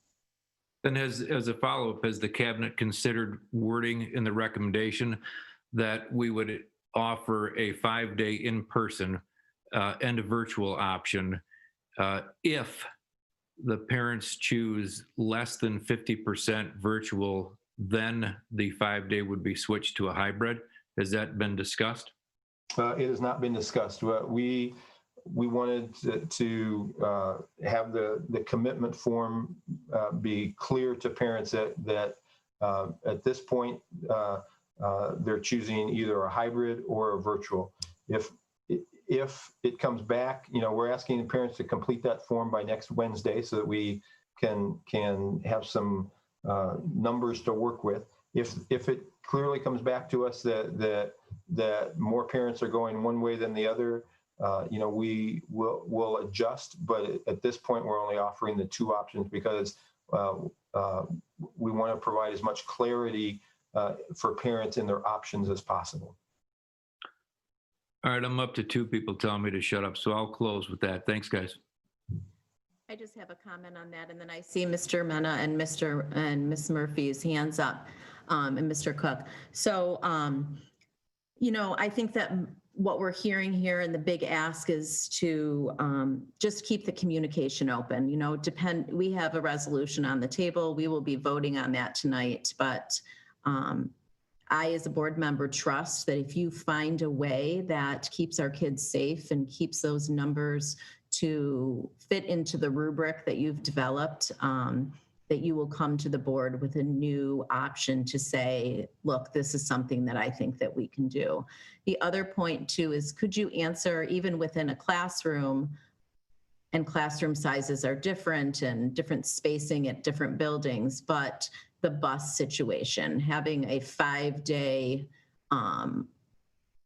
50% of students on a school bus versus half of 50% of students, which now you're talking about a quarter of the students. What's the safety and the numbers look like on that school bus? Half of the students would make the bus significantly more crowded. Obviously, most of the rows would have students in them. When you have, half of your 50%, or as you said, a quarter, there will be some empty rows. There will be space between students, and the recommendation from the governor was that on busing, because of high seat backs and those kinds of things, that they think that the requirements are really that you have masks, and they did not recommend social distance on the bus. I get nervous with that because it's a confined space. I mean, you can open the windows and do some things to mitigate, but I still think that it would be best for us to try to social distance as much as possible, even on the bus. Thank you. Mr. Mena, you had your hand up first, and then Mrs. Murphy. Thank you. Just a point of clarification here, Dr. Matthews, because of some of the discussion that we've just heard, I think we've just introduced a little bit of confusion. We know, we looked at the surveys, and we saw that maybe 38% of students, right, our parents wish that 38% of their students will probably opt for virtual. And originally, one of my questions to you was going to be, what's the sweet spot? At what point, at what percentage does virtual have to be before we can consider safely doing a full in-class and not do a hybrid? And that's when we had some additional conversation, and we said, well, it really doesn't matter, because the number of people who are taking virtual, it may have an effect on the number of kids in a building, but it doesn't have any much effect at all on the number of kids in a classroom. So some of the discussion we've just been having here in the last few minutes was around what we might decide to do depending on the numbers that come or the number of people that elect to go virtual. Could you try to clarify that? Because I'm a little bit confused at this point. Yeah, I appreciate the opportunity. The more parents who choose virtual will require more teachers to teach virtual, which will reduce the number of teachers available to teach in class. And so it really, you know, as we think about it, there may be a sweet spot where you would reach, you know, but it's a very narrow window to have the right amount choose virtual and the right amount choose hybrid for us to have those class sizes where they need to be to do it all 5-day. Because the more who choose virtual, the more teachers will need to teach virtual, which will reduce the number of teachers that we would have in person. I can imagine that there is a sweet spot there, but it's a very narrow sweet spot. And the reality is we probably, it would be very difficult to reach that, to move hybrid into a 5-day experience, because as Mr. Mena rightly pointed out, the more you have virtual, the fewer teachers you have teaching in person. Does that help, Mr. Mena? Again, it does. What I don't want to see, because what I don't know, based on the surveys, is, you know, how many parents feel comfortable sending their kids in a hybrid situation, but maybe not in a full-time situation. Right. And it doesn't sound to me, well, from what you're telling us right now, the chances are very slim that we can go back full-time and keep the social distancing that we feel comfortable to offer as a district to our students and our family. Would that be correct? That'd be correct. Yes. Okay, but so that's what I'm struggling. If we're going to choose a direction today, okay, whatever that direction is, what I'm afraid of is, you know, you've got parents who aren't signing up for virtual because they feel comfortable with the hybrid approach, but then all of a sudden we're going to tell them, you know, okay, we're going to switch hybrid to full time, and then all of a sudden they'll come back and say, well, if I would have known that, I would have gone virtual. So we need, if that's ever going to be the case, we need to prepare to communicate to our parents and our students that, you know, the direction that we're going, the full-time direction, the 5-day direction, will still offer us the ability to space the way we need to in order to keep everybody safe.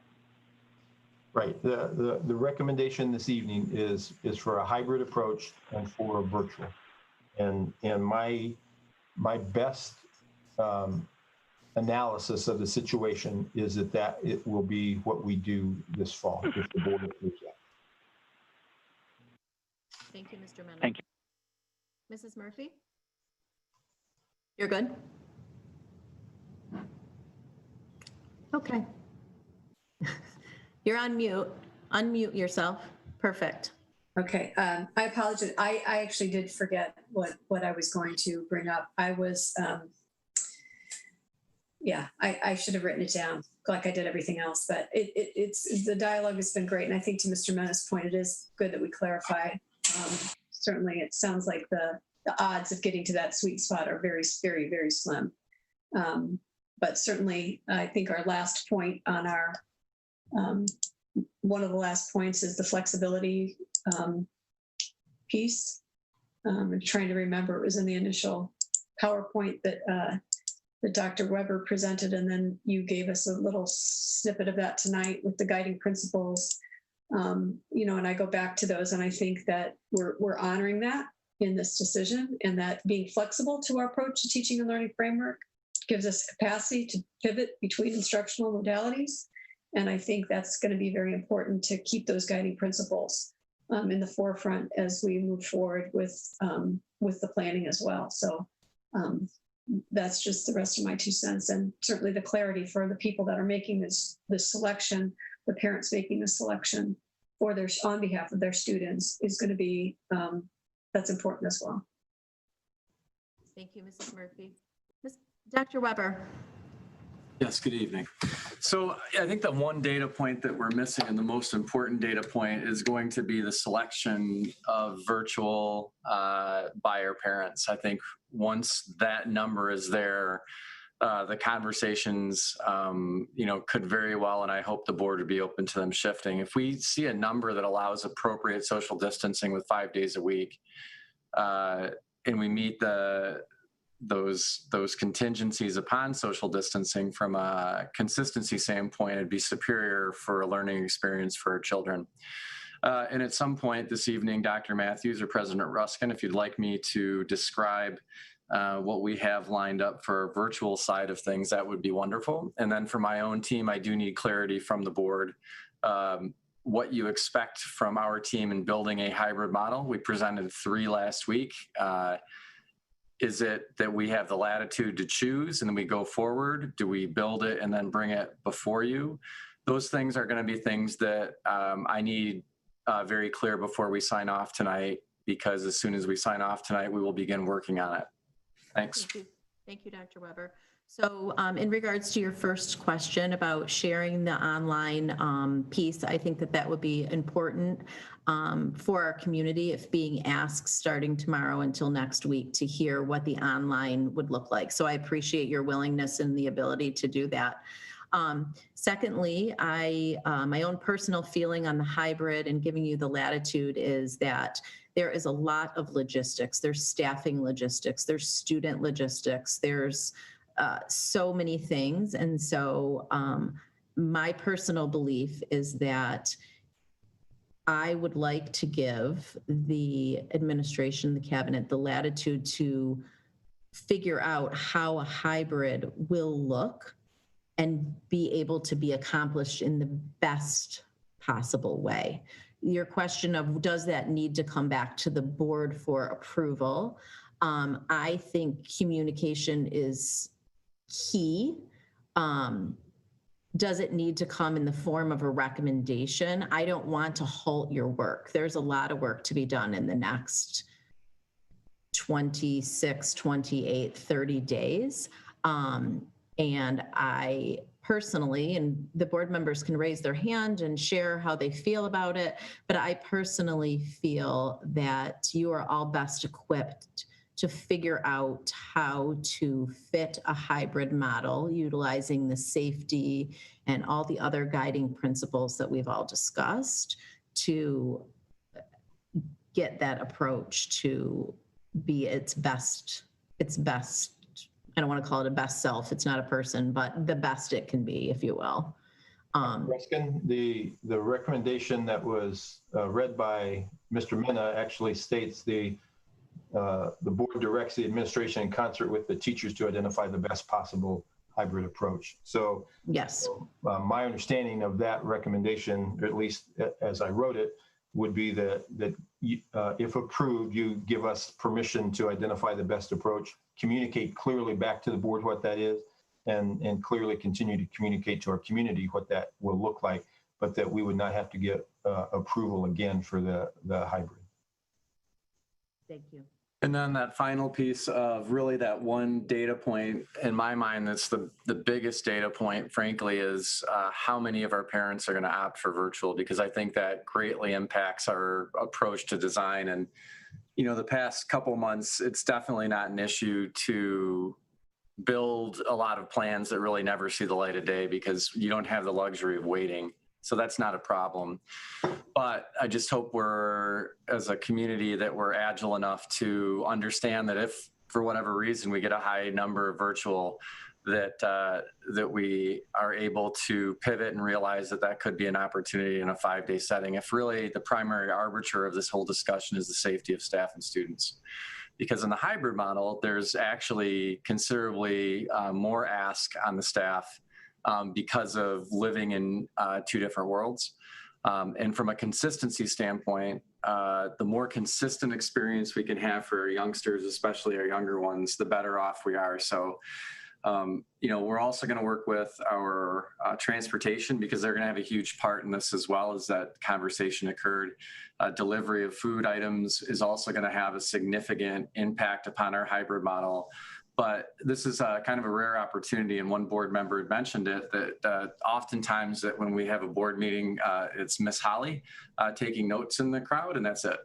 So with the number of people that we have watching this, I would appreciate an opportunity to go over at least the bones of our virtual program that we have worked on thus far. I would just like an indication of when. Thank you.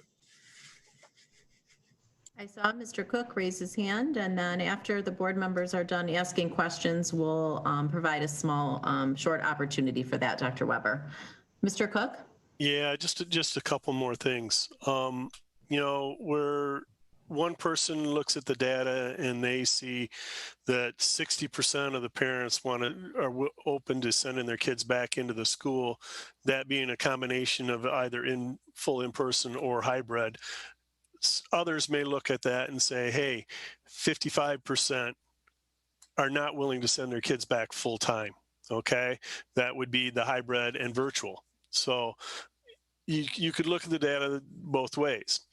The other thing that concerns me here is we're going to ask parents to commit. And if a parent's risk aversion or risk tolerance is less than what the government's is in setting what phase we are in, and they decide to choose hybrid to begin with, and all of a sudden things start to get a little bit worse, are they going to be able to switch over to the virtual? Or are they going to be totally committed no matter what happens until the 9th of November, or the district says, no, we're going all virtual? That's one thing that I think needs to be very clear to parents. If we're going to give them the choice of which way they're going. The other thing is just kind of a comment. We're going to be asking all kids in the hybrid situation to be wearing a mask for 7 hours a day. Everybody on this panel was at the graduation on Sunday. We had our masks on as much as we could, but every single one of us stepped out at one time or another trying to find time where we could get that mask off and get some fresh air.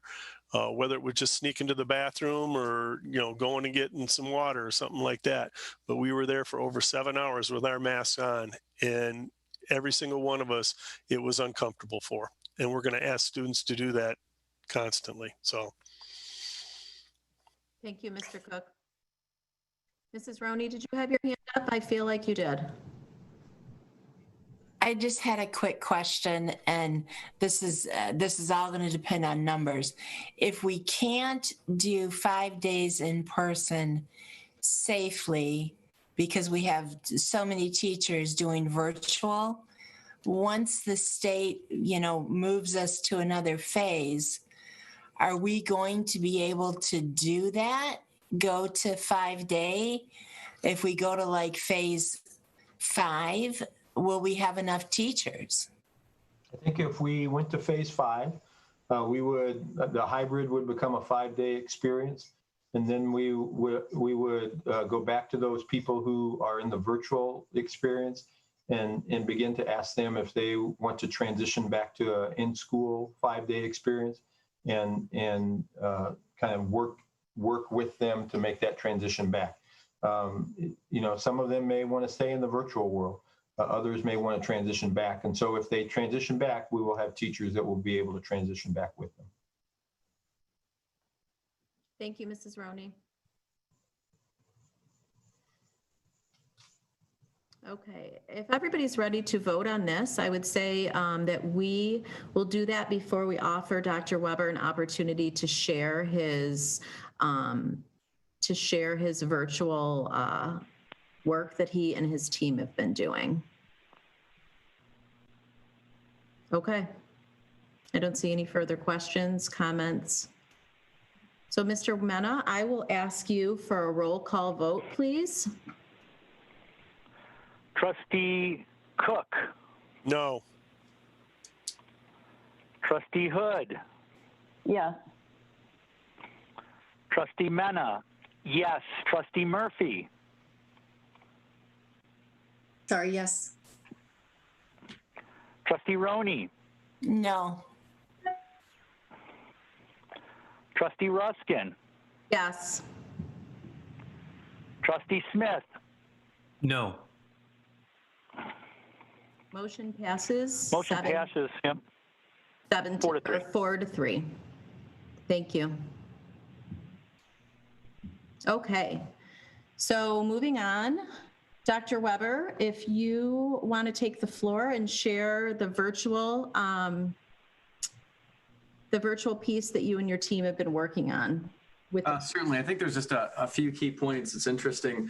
Had a few direct messages on Twitter and texts from parents in the community realizing that they're going to be asked to make a declaration in the next few days, and pointing out that how do we make that declaration if we don't have an idea of what these things are going to look like. So what I'm going to provide for you is the bones of it and things that I think would make, at least in the virtual part, and now again after the board meeting's over, we'll start working on the hybrid option. Before I do that, though, I'd like to thank Paul Cook. I think when you spoke about this idea of shifting, if we had to shift from hybrid to full virtual, what does that look like? And it's going to be, and it would be very difficult. You're 100% right. And I think if anything that this pandemic has taught us is that grace is one of the most important things we can find. And some days we all find it and some days we don't. Going into this fall, there's going to have to be patience in the sense that what the board has just tasked us with is something that is exceptionally complex from a scheduling standpoint, from a pedagogical standpoint, and so on. And we will certainly deliver. However, that point that Paul brought up, I thought was a very good one. So thanks, Paul. All right, the first thing about what will it look like the parents are going to want to know, the virtual experience will be a 5-day-a-week experience that mimics the calendar. So let's say your son or daughter is at a school that is 9 to 4, then plan on having an experience that would go 9 to 4. That does not mean the student would be in front of a screen for that many hours, but indeed that basic schedule would be what the schedule is. On the virtual schedule, we could adjust it to start at a consistent time, perhaps 9 to 4 elementary, perhaps 8 to 3 secondary. So realize that would be very different than the asynchronous experience that most families had, which was just a couple touch points during the spring, during the week. You're talking about multiple touch points during the day now. The thing that would make our virtual experience, I think, incredibly robust and very different than districts around us, that it will be staffed by Novi teachers in Novi classrooms, using a Novi curriculum. It's been built by our staff, using resources provided by the district, such as one-to-one technology, K-to-1 iPads for each student, and 2nd through 12th grade would be Chromebooks. Doing our best to also put other things and creative things that I can't quite speak about now, but things that I've not seen any other district in the country offer up or do, that we would be offering for our virtual families. Also Novi administrators, so being supported by caring administrators from within the district. So that Novi staff would be available for the full school day, 5 days a week, a consistent schedule, so you know exactly, let's say it's 10 o'clock and you know that that's going to be an English language arts segment. Combination of synchronous and asynchronous, meaning you're going to have teachers at least 15 minutes of every hour interacting with the entire class, and then working in breakout groups or having the kids go do work and then come back to them towards the end of the hour, if you will. There is a possibility of small group and in-person instruction and support if we are truly willing to think out of the box in our district, and something that my team will be pushing for very hard. 1/3 of our students are English language learners in our community school district. We're proud of how we serve our students who have 504s. We're proud of our student and how we serve our students with IEPs.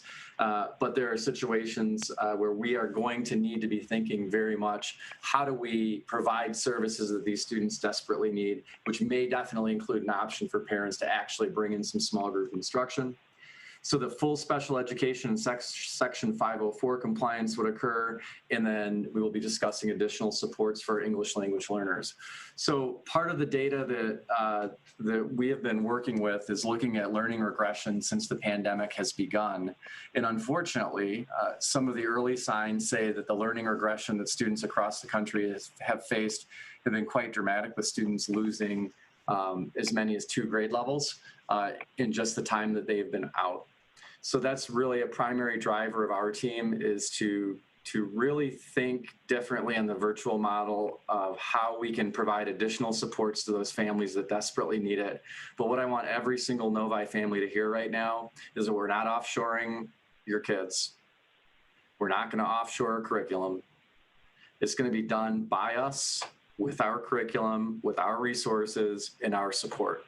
And I'm exceptionally proud of that. And we are going to make, from the virtual world, we are going to make the best we can out of a situation that none of us want to be in. From a hybrid piece, as I'd mentioned, the work there really begins. We definitely have some models in mind, but logistically looking at how we schedule, how electives work, all the pieces that now come into this. There's also obviously the HR component that's there. And I would again like to say that depending on the numbers that we do get from parental choice, I do hope the board is willing to be agile and pivot if we're provided with the opportunity for a 5-day-a-week program that meets the distance requirements that Dr. Matthews has laid out. Are there any questions regarding the virtual option out there? Maybe parents are going to throw some up on the chat, or people are seeing some come in. I'm here to answer them. Thank you, Dr. Weber. Mr. Mena? Dr. Matthews, I guess my ask here, now that we've given you a direction, I'm sure more questions are going to come up. So do we have an online FAQ that you'll be updating that sort of compiles all these questions so that we can direct people there to get the latest and greatest information? You're muted. Dr. Matthews. You're muted, Dr. Matthews. Yes, we have updated our frequently asked questions 2 times. We plan to continue to update those frequently asked questions to continue to inform our parents as to the direction we're going and what things are going to look like in the fall. So yes, we will continue to do that. Thank you. Oh, and thank you, Dr. Weber, for that explanation. That was very helpful. Yep, you're welcome, Mr. Mena.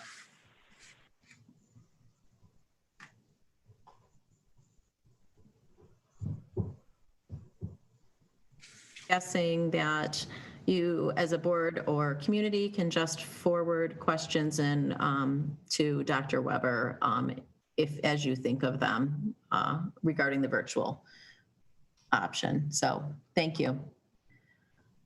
Okay, so next on our action items, we have policy updates and revisions. The policy recommendation report, Dr. Matthews. Thank you, Dr. Ruskin. The following policies were reviewed by the policy committee and were brought to the Board of Education for discussion at the July 16th regular meeting of the board. They come to the board tonight for approval. There's policy 6011, naming school district buildings and facilities. The governance and policy committee is recommending that the word facility and facilities be added to the first sentence and the last sentence respectively, so that it is consistent with the verbiage in the policy title, building and facilities. Bylaw 1001, conflict of interest. This is a policy revision of our organizational and functioning of the board. In this revision, the definition of relative is being defined more in depth, adding spouse, step or half family members, mother, father, son, daughter, brother, sister. Bylaw 1002, special meetings. The first recommendation comes to ensure compliance with the Michigan Open Meetings Act, changing the notice of special meeting from 24 hours before the meeting to 18 hours before the meeting. The second recommendation is to the meeting procedures, remote participation. The recommendation is to add the following language to remote participation.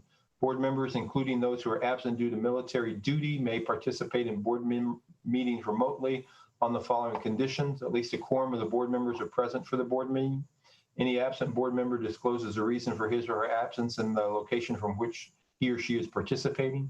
The absent board member may hear and be heard by other board members and those in attendance at the board meeting. The absent board member notifies the board presidents of his or her anticipated absence at least 3 business days before the meeting.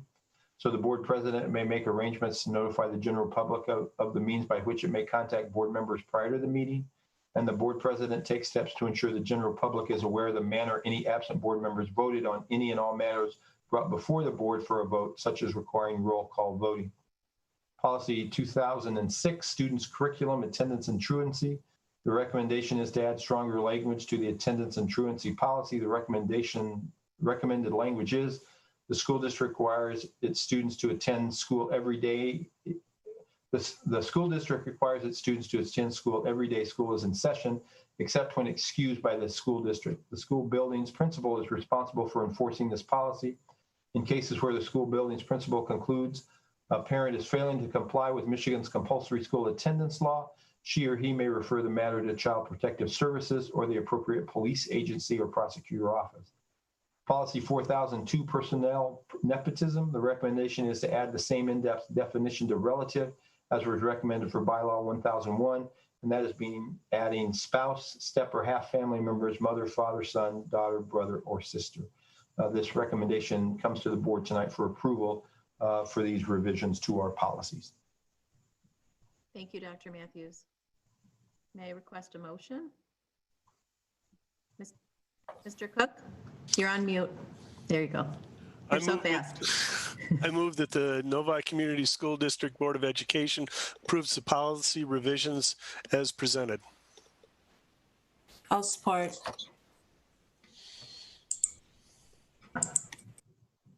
We can't hear you, Daniel. Recommended by Mr. Cook and supported by Mrs. Roney. Any further discussion or questions? I'll just say thank you to the policy committee for reviewing those and bringing them to us last meeting so that we could have time to review them. Appreciate that. Yeah. The boring part of being on the school board, dealing with all these policies, but very important work all the same. Mr. Mena?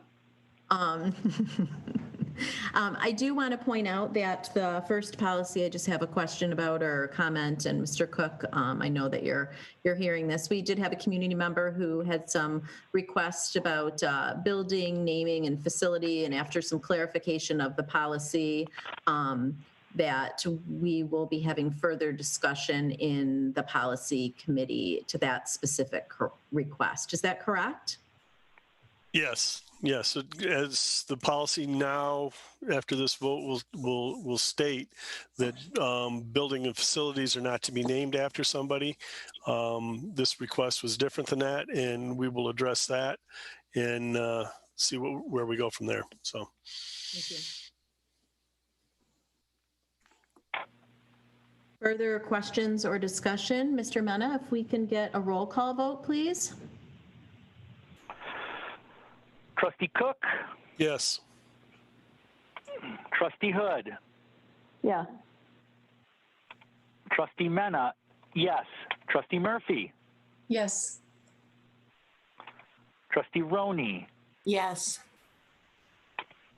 Trustee Ruskin? Yes. And Trustee Smith? Yes. Carries 7-0. Thank you. Next, we have the volunteer severance plan. Dr. Matthews. Thank you, Dr. Ruskin. The voluntary severance plan was created to act as a benefit and opportunity for those eligible NEA bargaining unit members as spelled out in the attached letter of agreement. The plan was approved on June 18th, but was recently modified to encourage additional participation. In addition to modified terms, the voluntary severance plan deadline was extended until August 7th. And those terms were to increase year 1 and year 2 payouts, and also that we would extend the deadline until August 7th. And so I communicated this to the board last week and asked for any comments or questions at that point, and I did not hear any. So I brought this to the board tonight because this ultimately, as you know, we still do not have clarity on our 2020-2021 budget. And as a result of not having clarity, we are still moving forward with an anticipated $700 per student cut. And the only way for us to manage that is to reduce our expenses.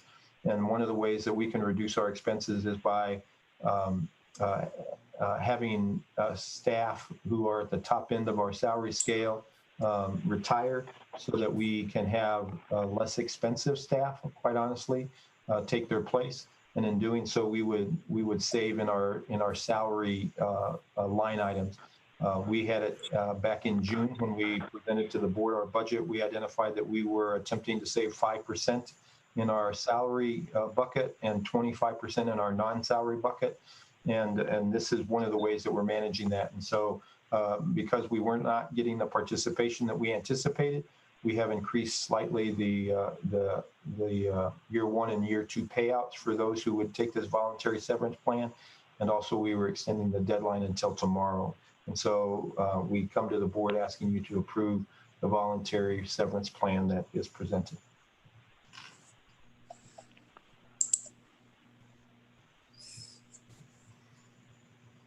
Mrs. Murphy? I would make a recommendation. Is that okay? Mm-hmm. Okay. I'll move that the Novi Community School District Board of Education approve the voluntary severance plan as presented. Support. Recommended by Mrs. Murphy, supported by Mr. Smith. Any questions or comments? Mrs. Murphy? Well, I just wanted to comment. I mean, I was on the board when we did this once before. It makes me sad in some respects because we have the potential to lose some really good teachers that have a lot of years of experience and have been tremendous mentors. And so there's always a little bit of a downside to this.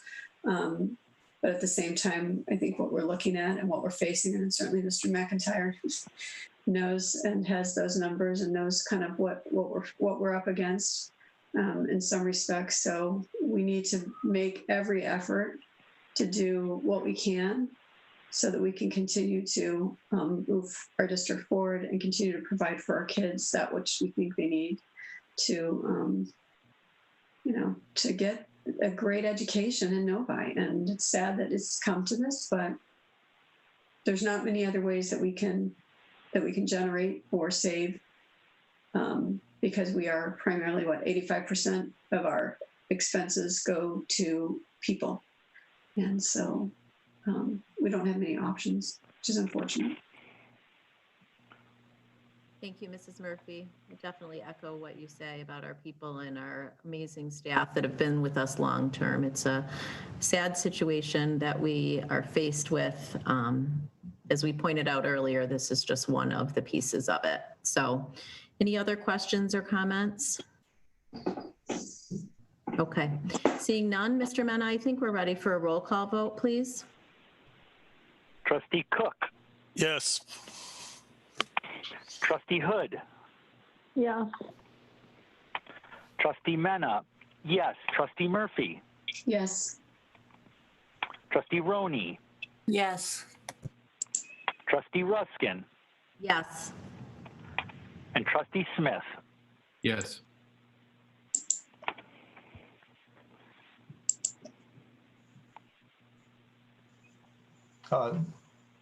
Microphone, Dr. Russell. Oh, it's so interesting. It's on, but I'll do testing every time I go to talk. There's this lag here in the building.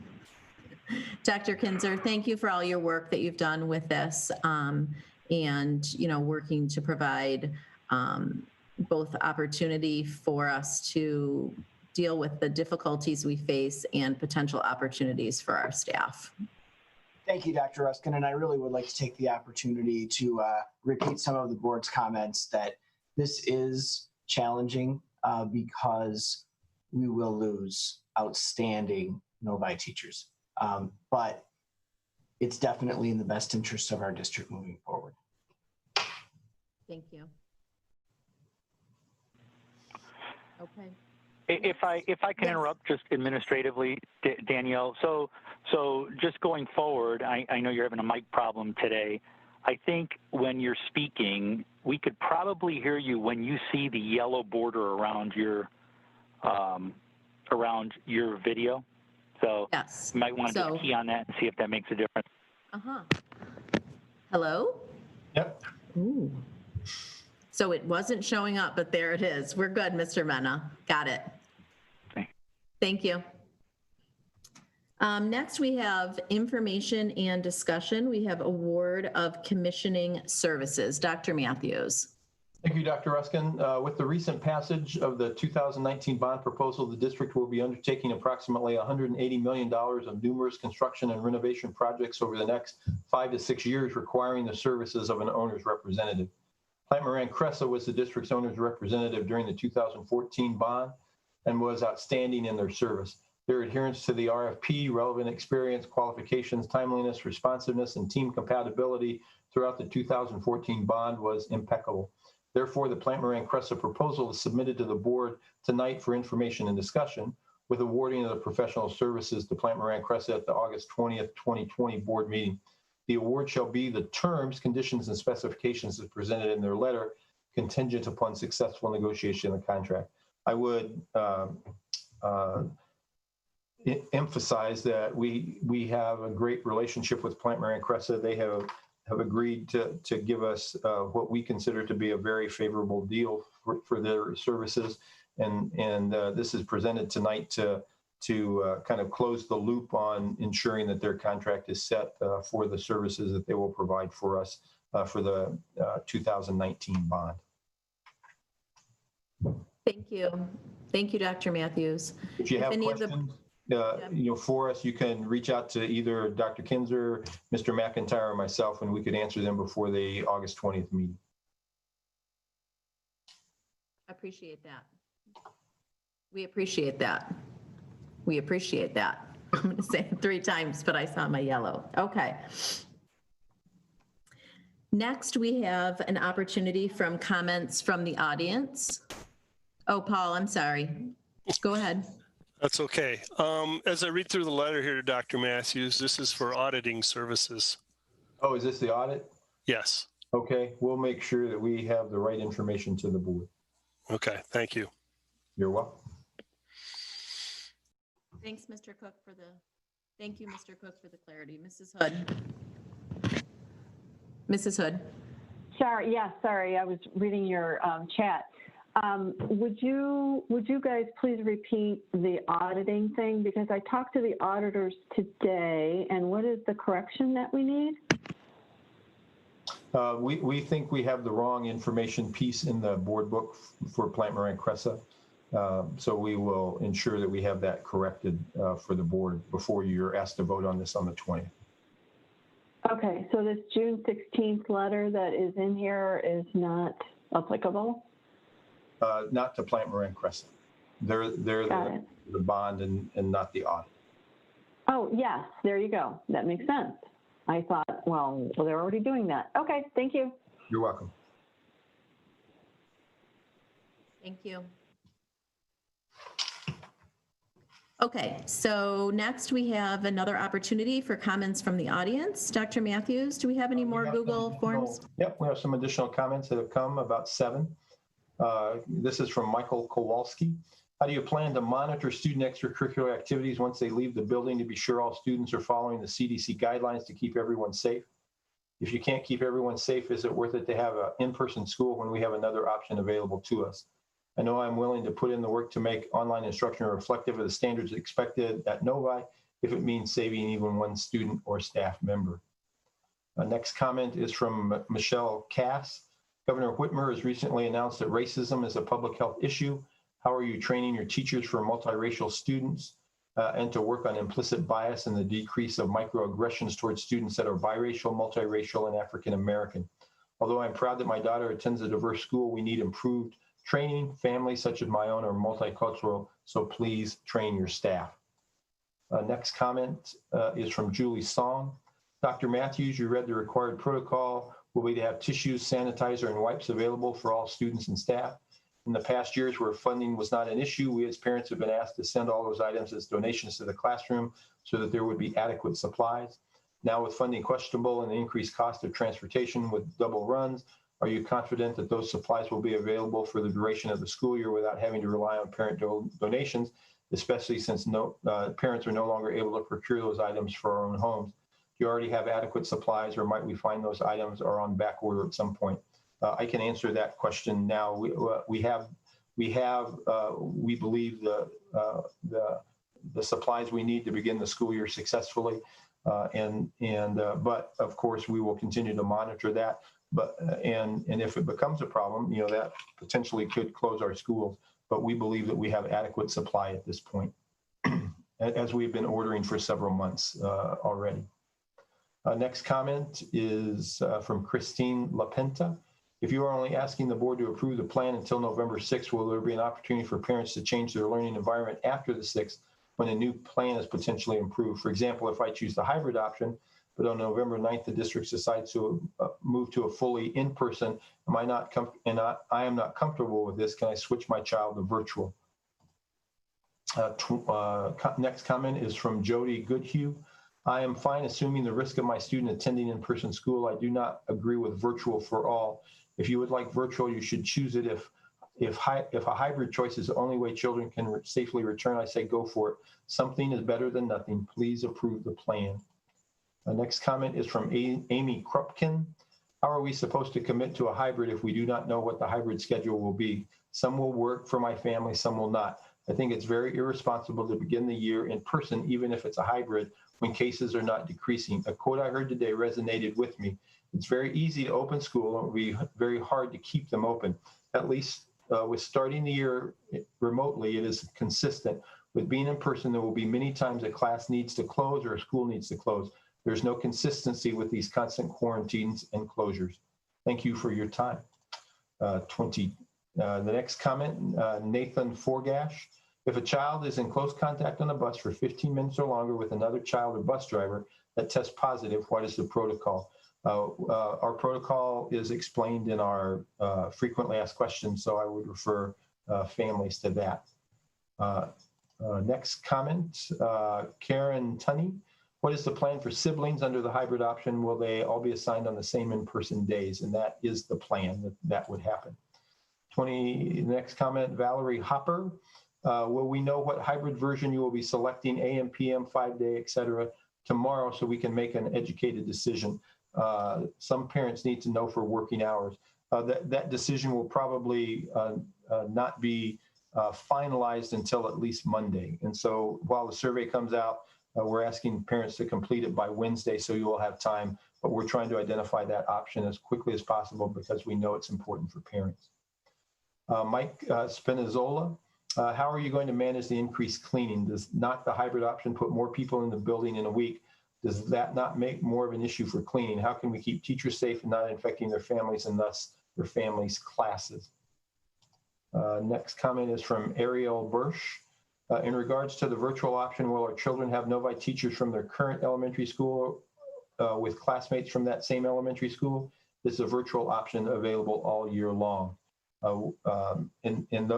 We believe the virtual option will probably be available all year long, and it depends on how many students from each building choose the virtual option.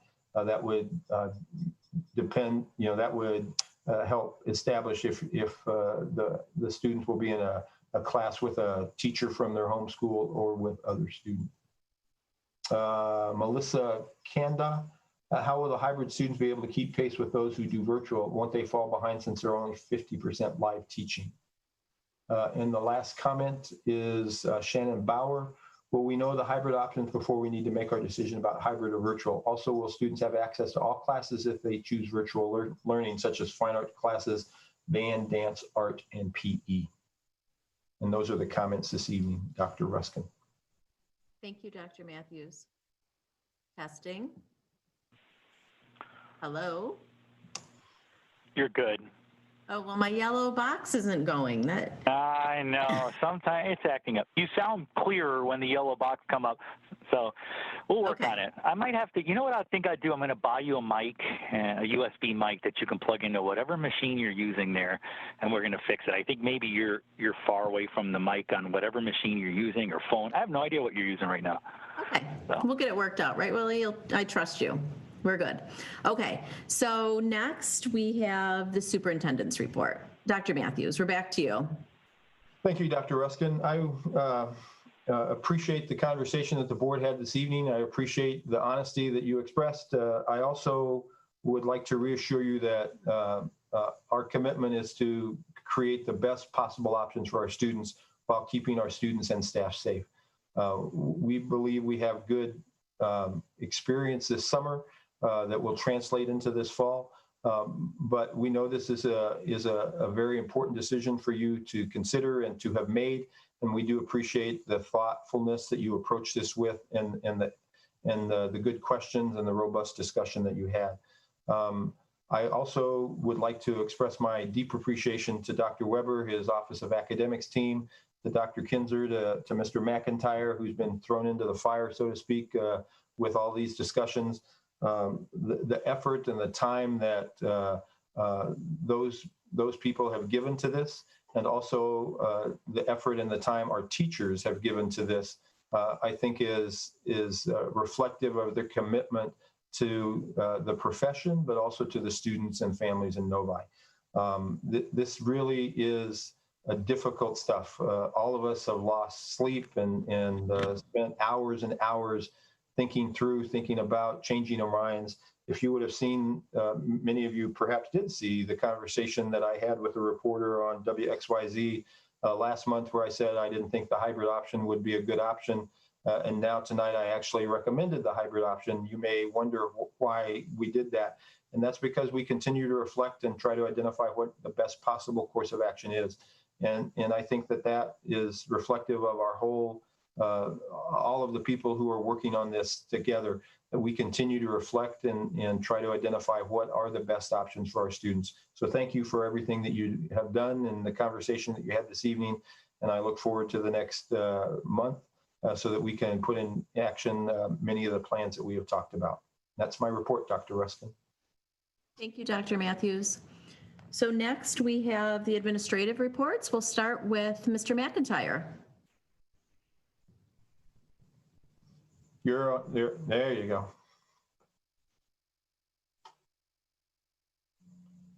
There you go. Again, I want to let everyone know that I'm working on trying to plug a $5 million hole, and I appreciate the board allowing us to go forward with the voluntary service program. That represents 8% of the savings that we're trying to be captured. So it's going to be a very difficult task trying to plug that $5 million hole, but we're up to the task. We're constantly looking at ways to save money. We're constantly looking at ways to move money around to pay for all the PPE that's going to be required to make sure our staff and students are safe. Thank you. Thank you, Mr. McIntyre. And welcome to Novi Community School District. Thank you. Jumped in the fire, right? Yes. Okay. Dr. Kinzer? Thank you, Dr. Ruskin. Earlier, Mrs. Murphy mentioned the enormous amount of work that is going to have to take place in the next month or so to really get our hybrid plan as well as our virtual plan off the ground. So I just would like to emphasize the collaboration that is going to happen between the district and our bargaining groups to make that happen. And it really will begin in earnest tomorrow. So Heather Burnside, our NEA president, and I will begin planning for how we will collect information from our teachers so that we can make the best possible placement decisions in both of our models.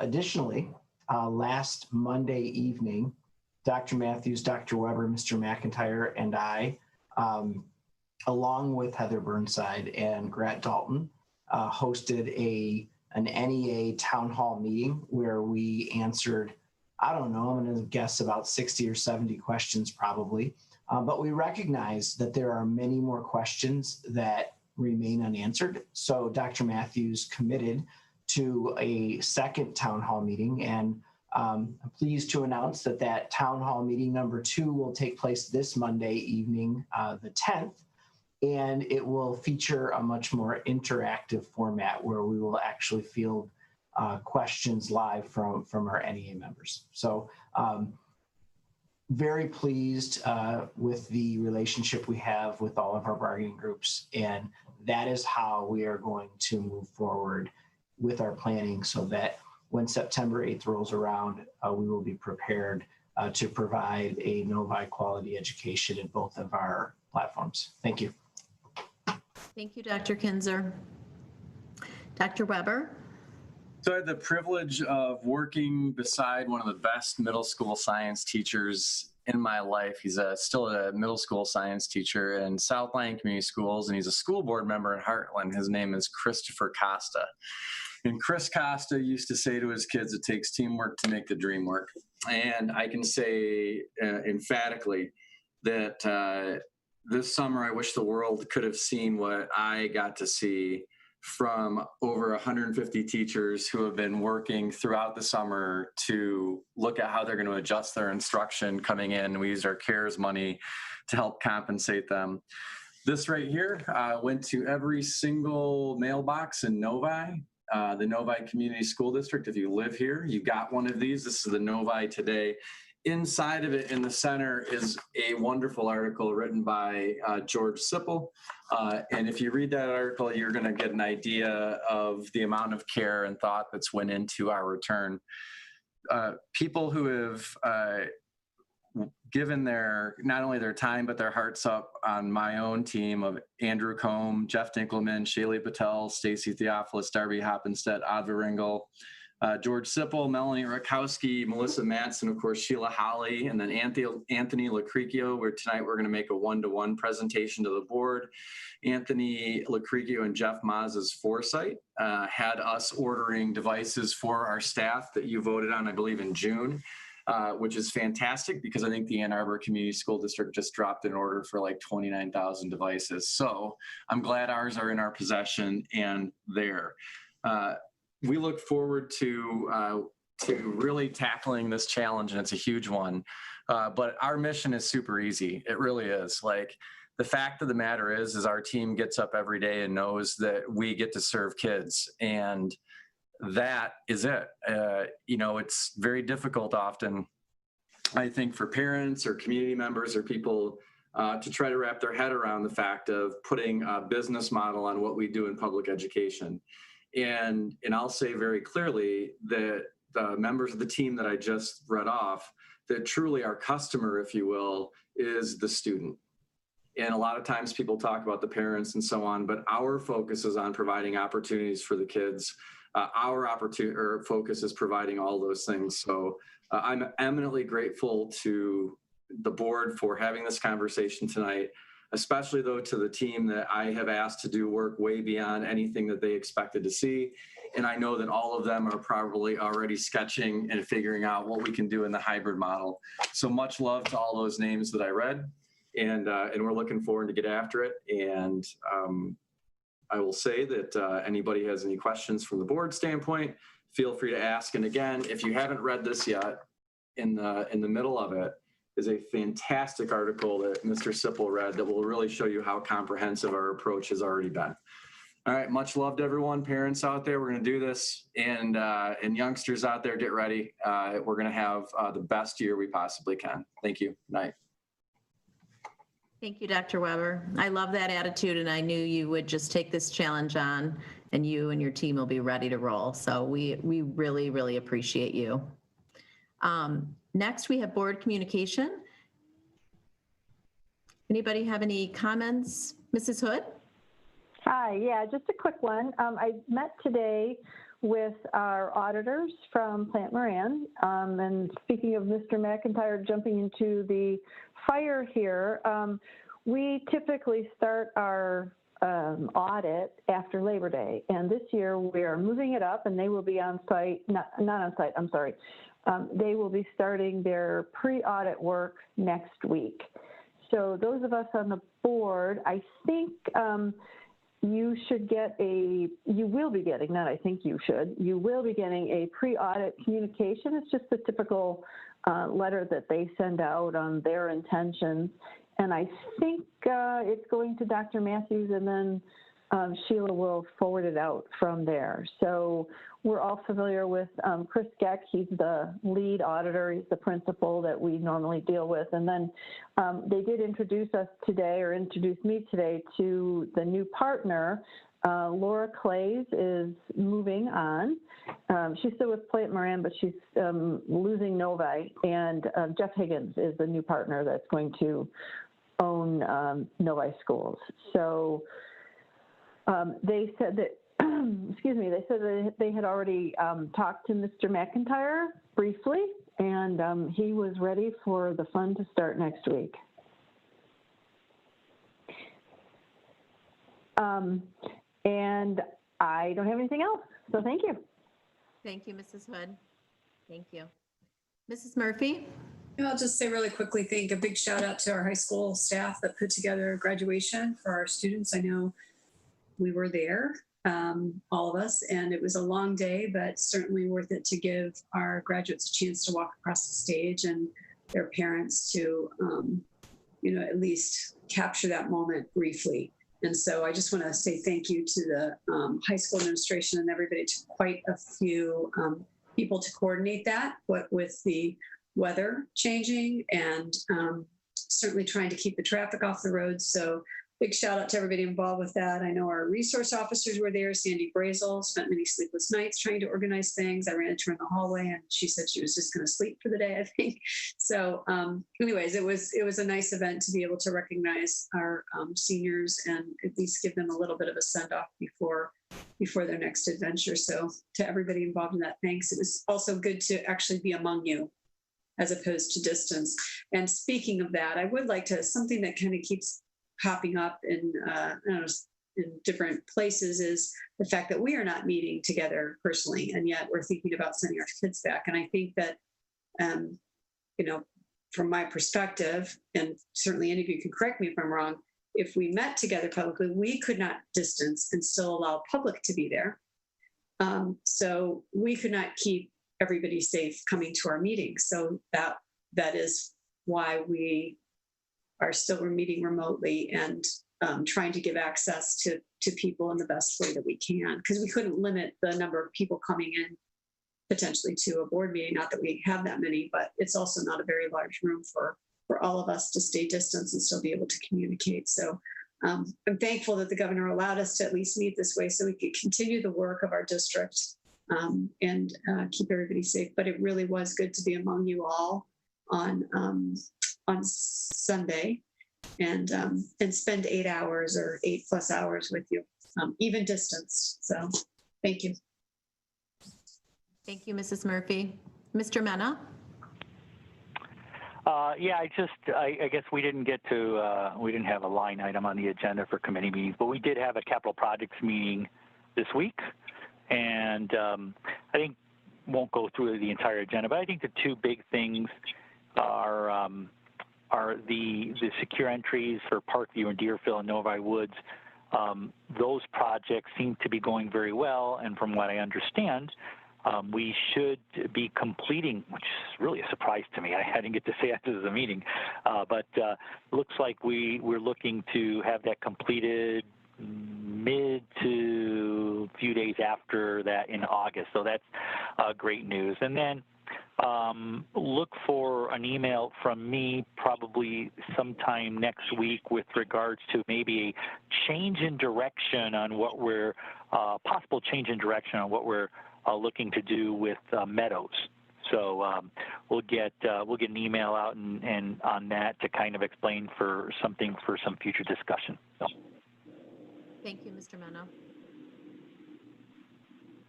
Mr. Smith, did you have your hand raised? No, you're good? Okay. Mr. Mena, back to you. I'm sorry, I had a couple. I would be remiss by not thanking the high school folks for the great graduation. By the way, I did have a couple folks actually reach out to me, actually their neighbors and friends who couldn't attend the graduation, asking me if I can replicate the handoff for the diploma to their kids. So I think I'm going to put myself up for sale, maybe $5.99. I will take a picture with your graduate, then we'll donate the money to the school or something, okay?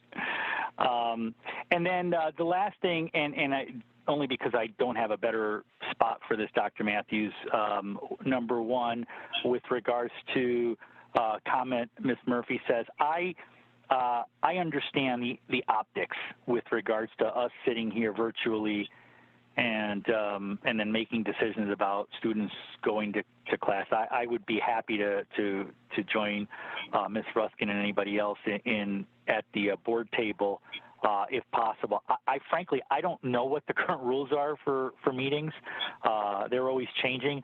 So I would appreciate it, and maybe in your weekly update, if you can clarify that for us that would be great. And then also, again, just a reminder, because I know you said that you expect to have a virtual option throughout the entire school year.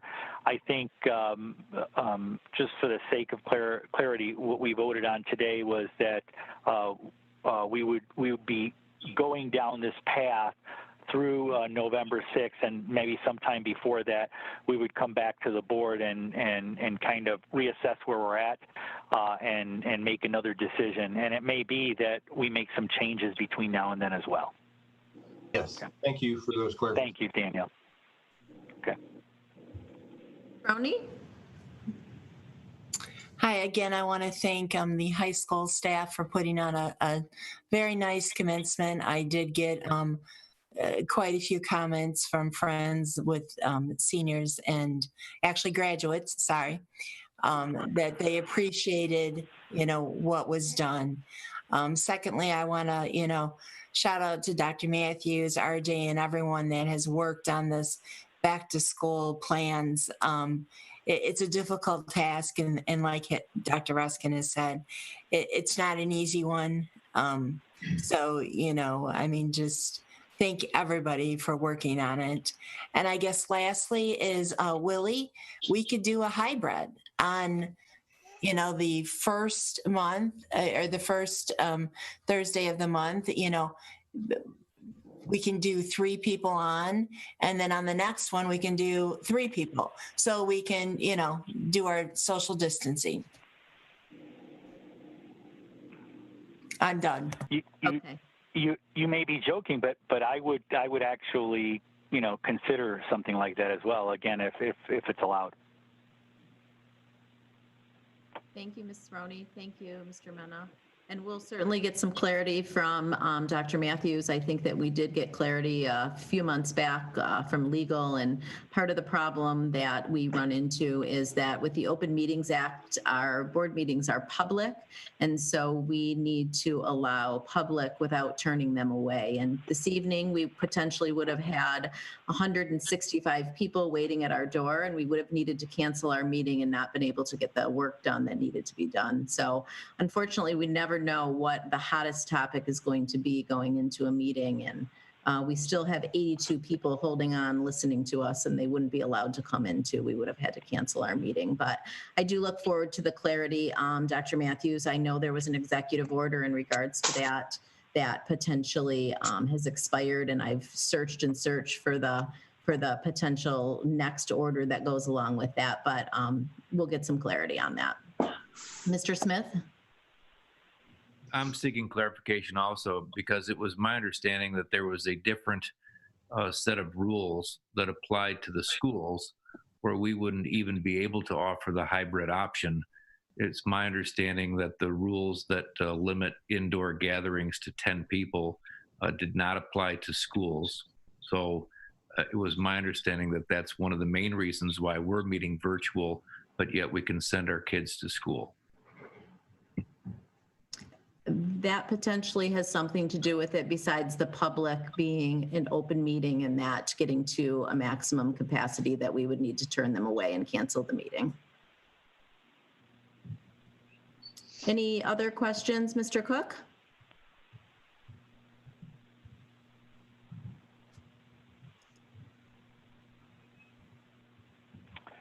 See, anybody hear him? We can't hear you.